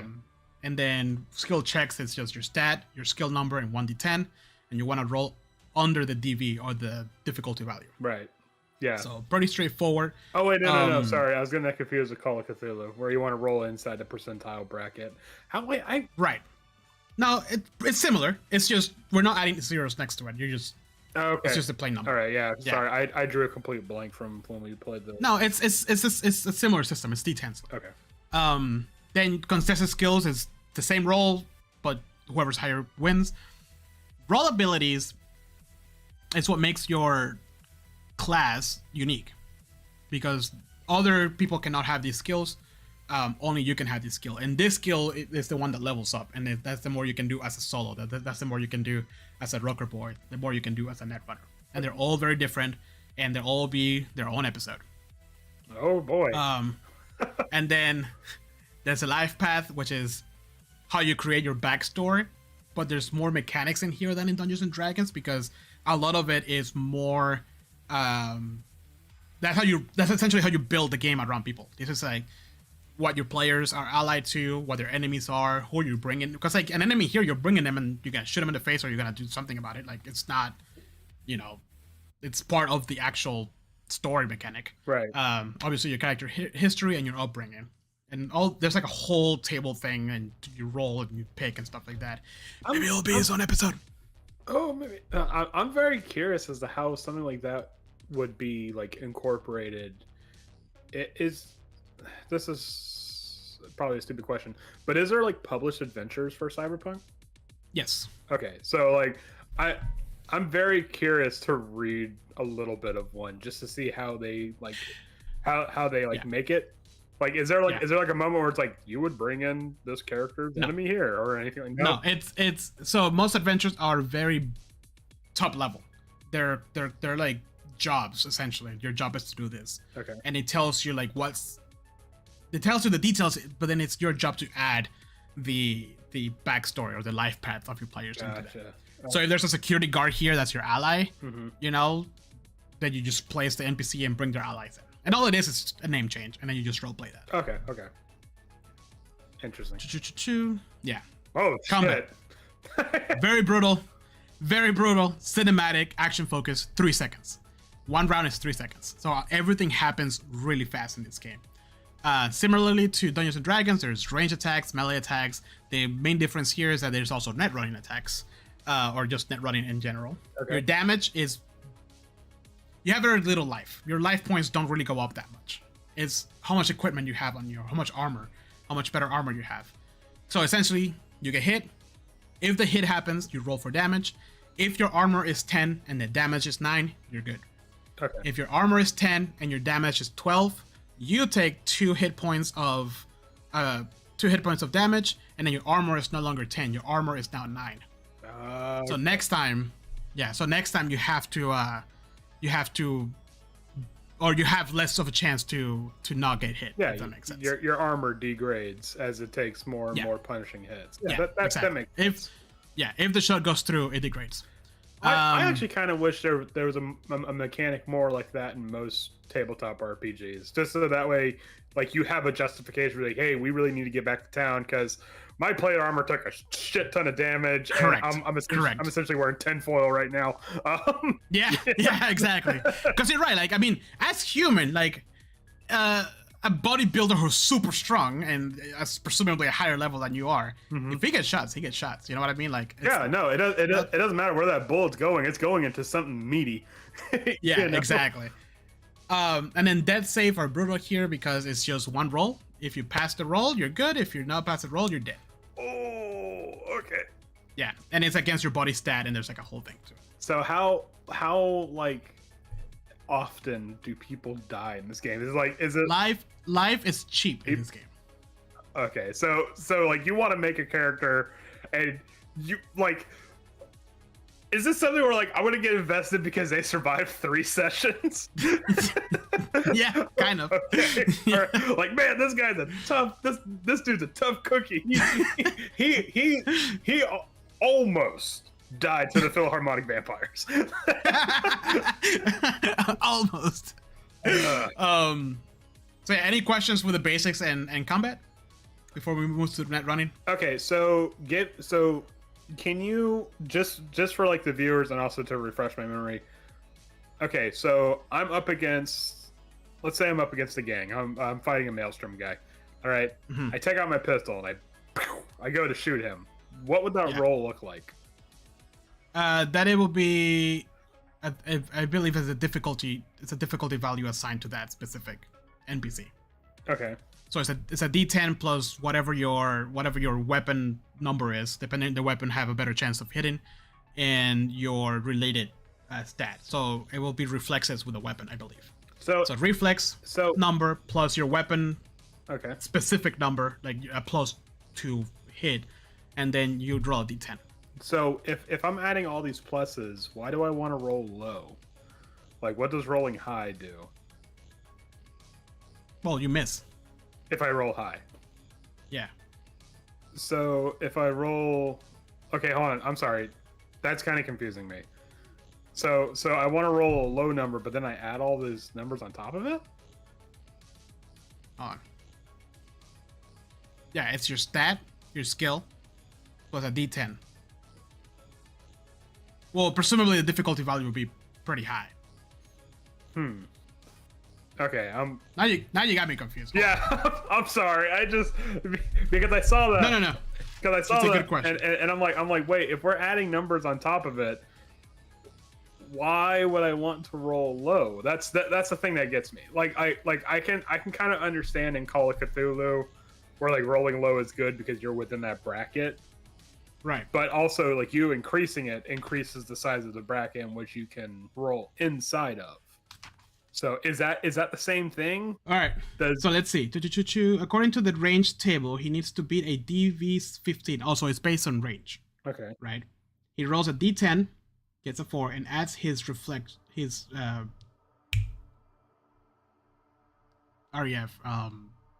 reflex. Okay.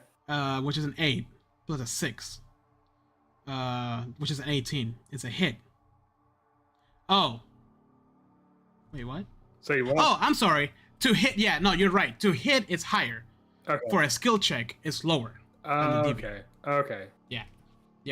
Sorry. Yeah, that makes sense. Okay. All right. Yeah. That got me going there for a minute. Okay, my bad. Sorry, didn't mean to throw you off there. No. I just didn't put it in the slideshow. Okay, so it's like quote unquote traditional attack rolls, or like you want to roll over the right. In combat, it's like traditional, yeah. Okay. Which is technically a contested skill, so it's a higher number wins. Gotcha. Okay. Yeah. All right. My bad.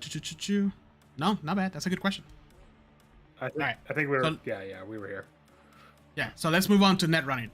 This is almost like a whole different thing than regular combat. Oh yeah, right? I very much remember like Howard's game was completely separate from our game. Yeah. Like we were holding off the cops in the hallway, and Howard is reverse toilet tanking, doing some weird like playing Snake on the fucking Atari.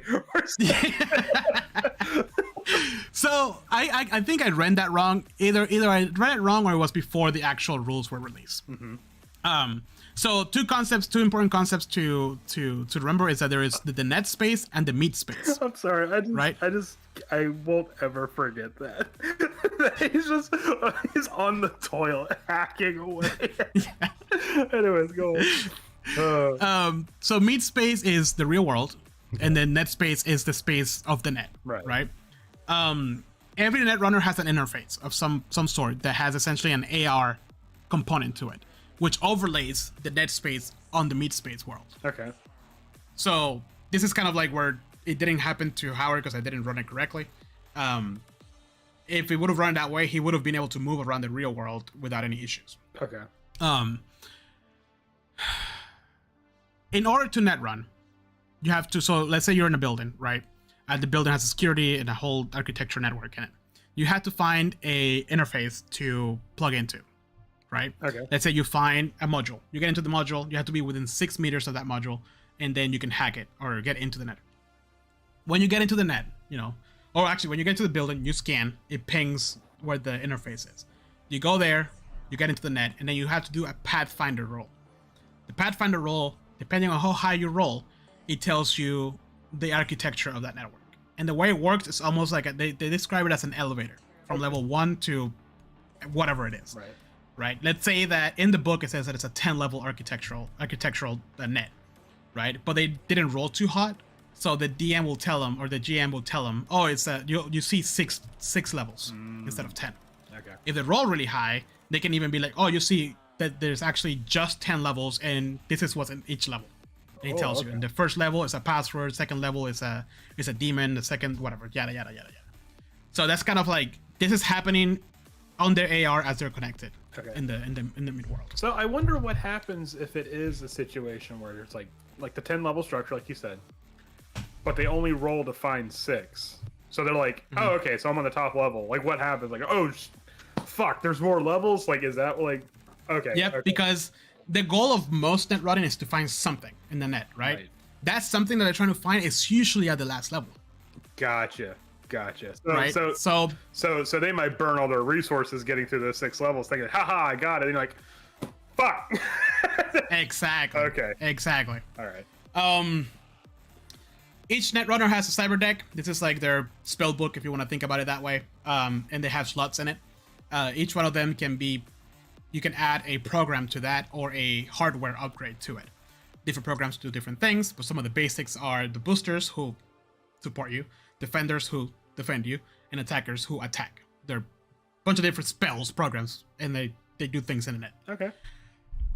We already talked about the basic actions, scanning, jacking in, and then pathfinding. Okay, so scanning, you gotta go in their lobby. Hopefully they have those USB chargers. Like, yes!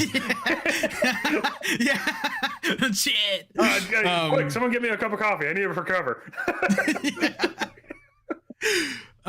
So what will you find in the net, right? Here's some of the basic stuff you'll find. And again, depending on your role, your GM might tell you what's in each level. They might not tell you, it might be a mystery. But a password. Okay. It's a basic kind of like gate. You have to roll a couple things until you crack it and you move forward.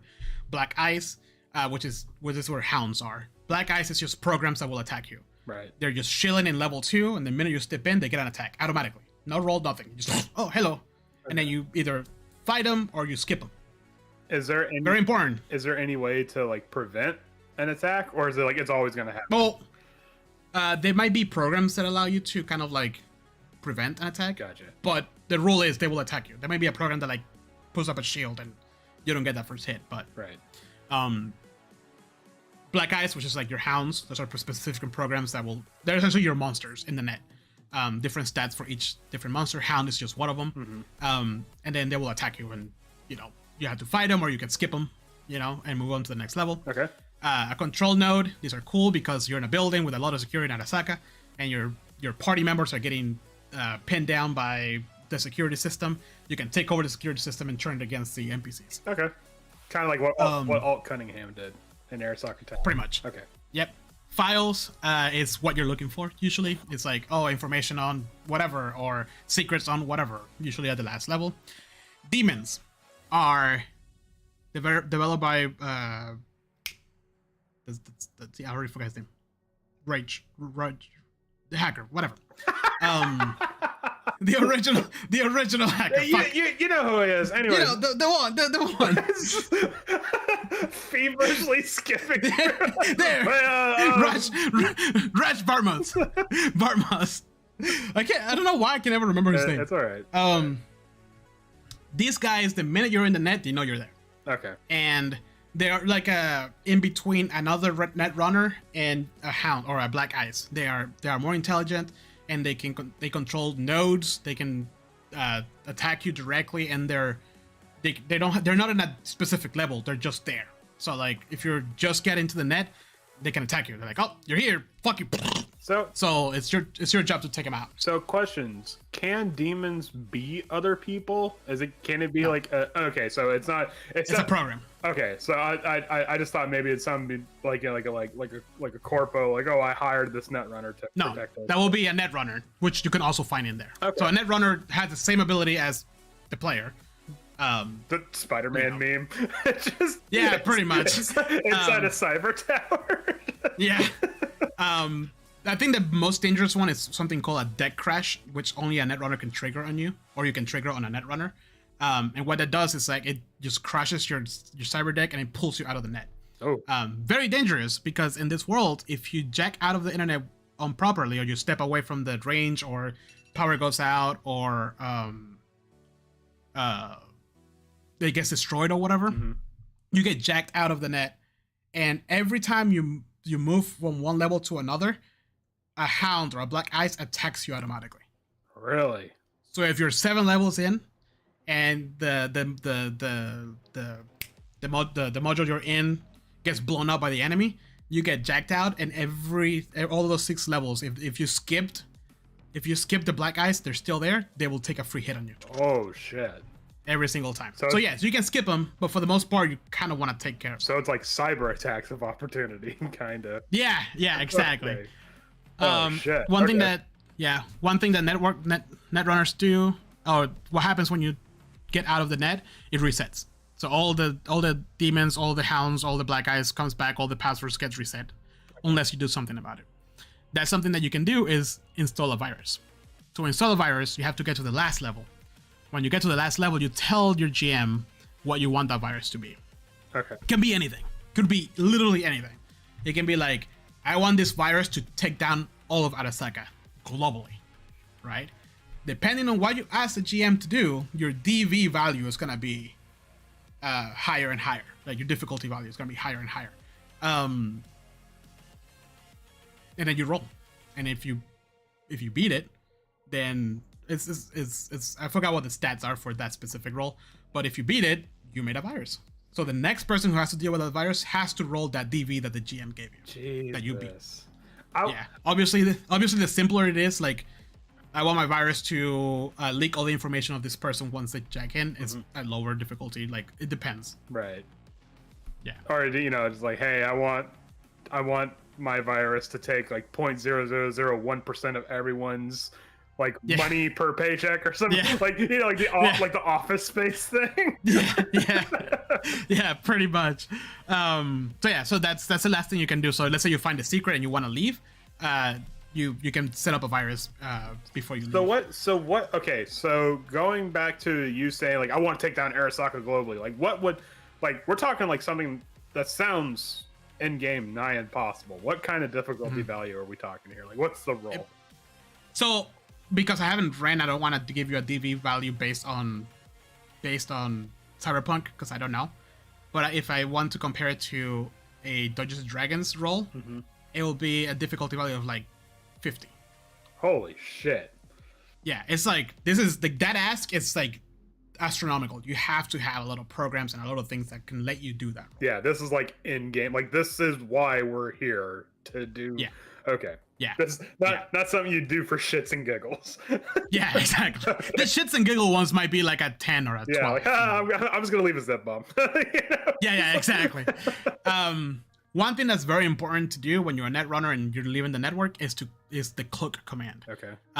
Which deletes all traces that you were there. If you don't, whoever comes in next can do a roll to find out who was here before you and get your footprint, which could lead to, another set of mercenaries coming after you because you fucked with their boss or something. Them finding you, or maybe them being like, "Hey, they beat our cybersecurity. Let's extract them." Yeah, exactly. So, again, sometimes players forget to do that command, and that's when the GM kind of comes in and So, is it possible for them to be like different net runners? Like I'm a smash and grab net runner, like, and I do the job sloppy, or like I'm a really stealthy net runner, and like no one even knows. That was a I'm different. there. Yeah, that was a difference between Spider Murphy and Bart Moss. Spider Murphy, elegant, you wouldn't even know. Bartmos was flamboyant as hell. He will like make sure you knew he was there. Oh, okay. So he'd leave like a little calling card, like you know. Yeah, exactly. Bartmos. Damn you! So that is pretty much the basics of the mechanics, right, of the game. And here's a little flow chart of the loop of the actual, like, how the game is played. And it's just, you get a job, you do the job, you get paid, and then you repeat. That's it. Question mark, money. Yeah, money. Yeah, pretty much. But that's it. Like, this, you can make a campaign out of Cyberpunk, right? But the campaign will consist of you just living your life in Night City. You're just a citizen trying to make your living, right? And you take a job, and that job might be, the first two jobs will be just like actual straight up jobs, like, oh, you know, a heist or kill this guy or whatever. But then the third job might develop the whole thing from Cyberpunk 2077, when it becomes this huge thing and then becomes that epic.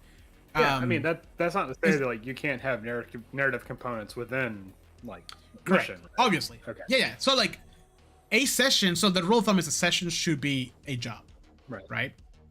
So one session will be one job. The downtime will be like, there's a bunch of tables for like, you have to pay for your rent, your living expenses, all this kind of stuff. And then the next time you come to the table. Oh no, okay, that's not why I want to play a TTRPG, man.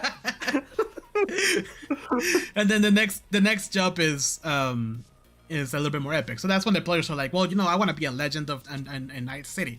So I'm gonna go to the Afterlife bar and like try to find a crazy job, or one of the players knows a fixer, or one of the players is the fixer. It's like, hey guys, I got this job, and then that job becomes multiple sessions because it's a bigger, larger job that develops into crazier and crazier shit. Okay, you know. That might actually the be, basic of it is you just want to get paid.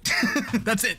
This might actually be like a pretty good method for someone that's like, hey, I want to play in Cyberpunk, but I can't really commit to it. So then that's when you have them jump in, like, oh, well, you could be like the fixer for us in this one session, and then you'll like, then you can like duck out, whatever. Exactly. So, okay, that'd be kind of cool. Yeah. So yeah, there is campaigns, obviously, but like the core of it is you're just getting jobs, and I think they're called data sheets. I think is what they call them in the game, where like it's essentially like a job posting. Of like, hey, looking somebody to zero out this one dude. Now how does a player get a job? Like Fixers. So a fixer is somebody in the city who just has contacts. Gotcha. And sometimes the fixer's like, hey, I had this job, I need you to steal this I don't know, hard drive from this person, right? They don't give you can ask for more details, they might not give you, maybe roll, contested, whatever. You do the job, turns out you're stealing from Arasaka without knowing, and now the job has fucking devolved into something else that you were getting paid something very little comparatively now. Yeah. So that's kind of like where the intrigue and like the friction comes into. And now you're pissed at the fixer for putting you in that situation. Okay. And like it's a city, it's real life, and that's pretty much it. Exactly, almost 2 hours. Wow. Okay. That was Yeah. pretty cut and not cut and dry. That was pretty clean cut there. Yeah, I mean, there's a lot more in between, like especially when it comes to the roles and some of the more in-depth mechanics, and the world itself. There's so much for each corporation, there's so much for each gang, there's so much for Night City itself. Like there's combat zones, I didn't even touch on that, which are just zones in the city that are like the Wild West essentially. Jesus. Yeah, there's a lot. So that is Cyberpunk, Andrew. Do you now know Cyberpunk? I know it a little bit better than I did 2 hours ago. So Good. However, I do have a plethora of questions, which I will do my best to compose and send them your way. Because I'm very curious about this setting, about the mechanics, about the pretty much everything. Because I'll be perfectly honest with you, like ever since we played that one shot, I'm like, I kind of want to go back to that. Like I want to go back to the grimy city, like the Okay, this is gonna sound weird, but like I want to go to the oppressive boot heel of capitalism and then try to fight against it. Yeah. And have a chance. Yeah. So, well, it's funny because you're not the only one who said that before. Like Heather wants to jump back in too. It left a mark. I think for me, something that I didn't even touch too much into this presentation is the actual culture of Cyberpunk. There's a whole bunch of like slang words and music, and that it all relates to the themes of Cyberpunk. And it's all very, I don't know, it's very unique because I think it's unique to me because it's very close to our world. Right. So it's easier for me to grasp, right? Like, or not necessarily to grasp. What's the word I'm looking for? Like, feel at home with. Like, it's like, oh yeah, I forgot, I hate corporations. Yeah, it feels lived in. You know, like you can tell like whoever came up with it, Mike Pondsmith, like obviously like thought down even to the granular, like like the vernacular, you know. Yeah. You know, like because there are so many times where somebody will try to do like a slang for their setting and it feels really forced. You know, but I never got that from like Cyberpunk, you know, like setting. You know? I was gonna make a bunch of other slides of like what's next, like what's more Cyberpunk, what's out there that you can do right now. But you know, Andrew, now that you have a PS5, play Cyberpunk 2077. It might be free in their PlayStation Plus or whatever the fuck. It probably is. Because the expansion is coming, so they want to sell that. So it's probably like, you know. But 2077, it's an excellent job of bringing the tabletop onto a game. Like, it's so crazy because I tend to forget that it's not based on the game. The game is based on the book because I'm reading the book. I'm like, oh, I've seen this before, and I'm like, oh yeah, but it, you know what I mean? It was inspired by this. It wasn't the other way around. Right. That's how well made it is. But yeah. Whew. Well, I first of all, Jose, I want to thank you. That you did a very good job of your presentation. However, I did notice that there were some some little goof 'em up, so I am gonna have to dock points from that. So that's okay. So I'm gonna give you a B-. No, wow. I'm kidding. Beautiful presentation, Jose. Thank you so much for putting in the putting in the legwork. For our listeners, I mean, we're gonna put this on YouTube so you can actually see the slides, but yeah. Anyways, let's move on to the I mean, I kind of feel like a bumpkin now because all I have is like a Google Docs notes for our next episode. No, dude, you're fine. I mean, you're fine. Because Jose sent me like a 3-second like thing, like, oh man, I'm making a presentation. I'm over here just like on my phone working on notes, and I'm like, oh yeah. So now I'm gonna have to get like a fucking like IPS banner. No, you're good. I just got really excited. Like for the past like 2 weeks, I've been like reading, watching, studying, listening, all things Cyberpunk. There's so much more I didn't even touch upon, and like it's crazy how intertwined it is with our actual culture in the real world. I mean, because I started to look a little bit into Cyberpunk, and there's like a lot of people saying like, no, we're here. We're living it, you know? Yeah. It's not that far off. Yeah. So I was like, oh, that's great. But it's true. Oh man. But so when do we get to the part where I could put like katanas on inside my arms and shit? when do we get there? Sorry, bro. You'll be too poor to do that. We're gonna be street scum if we ever like in our Cyberpunk world. I don't know. I feel like I got a pretty good soprano. No, not a soprano. What's the lower voice? I could probably be a Philharmonic vampire. Nah, I'm kidding. I can't sing shit. Oh man. Yeah. Well, let's move on to the next section of our podcast, which is session highlights. All right, Andrew. My session highlight had absolutely nothing to do with D&D. Okay. And I think you know exactly what I'm talking about. Do it. Okay, so during our session, Alex couldn't make it there. Alex couldn't be there because I think he was away for something. So we just narratively said that, you know, he's in the no corner for committing war crimes against Dwargars. So there was something going on with Heather's internet, so she had to restart her computer. So while we were waiting for her to restart, Robert's like, guys, I have something to confess. Oh my god, yeah. he was like, I have something to confess, and it's gonna be heresy, but I don't like big robots. What The table. I need to make a highlight of that. I forgot. what started was like a 20-minute long meltdown from the table.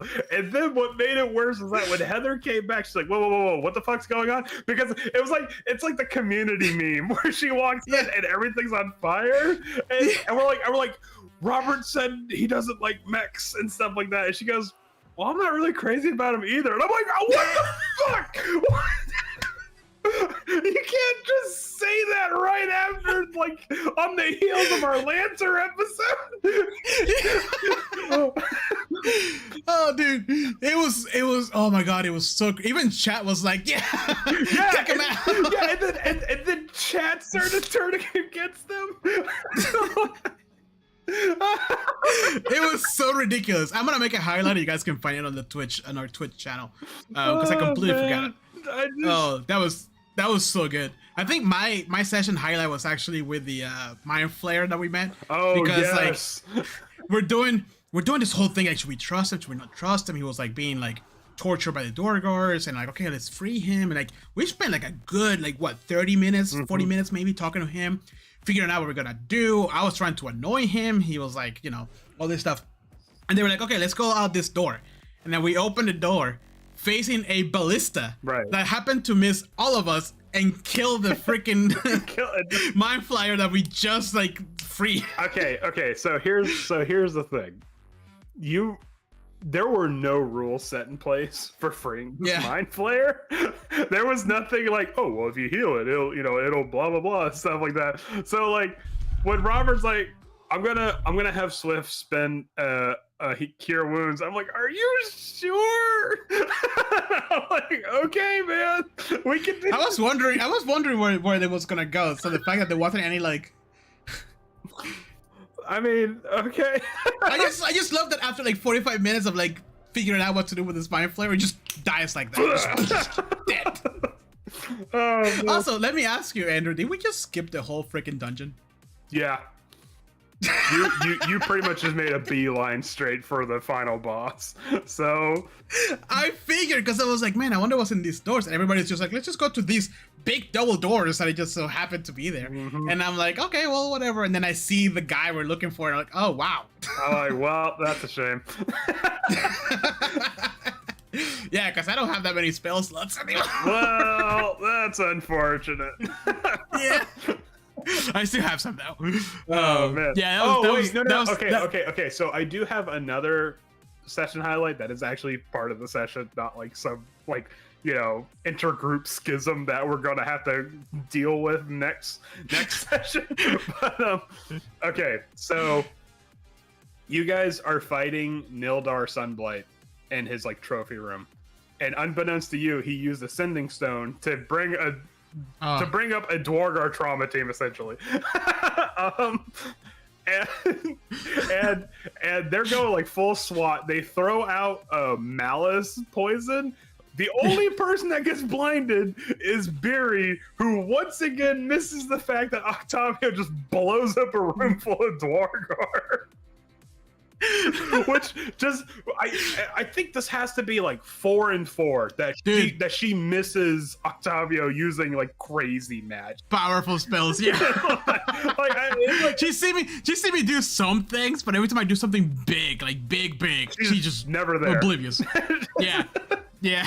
I mean, it's just this weird running gag that like we're not setting up. Like, No. I'm not fudging rolls or anything like that, or like meticulously like planning. I don't have that kind of intelligence. It's just the fact that it just every time Octavia does something cool, Beery is not there to see it.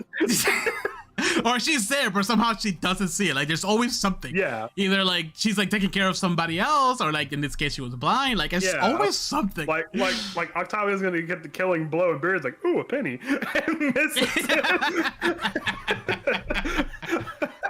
Oh man, yeah, that was funny.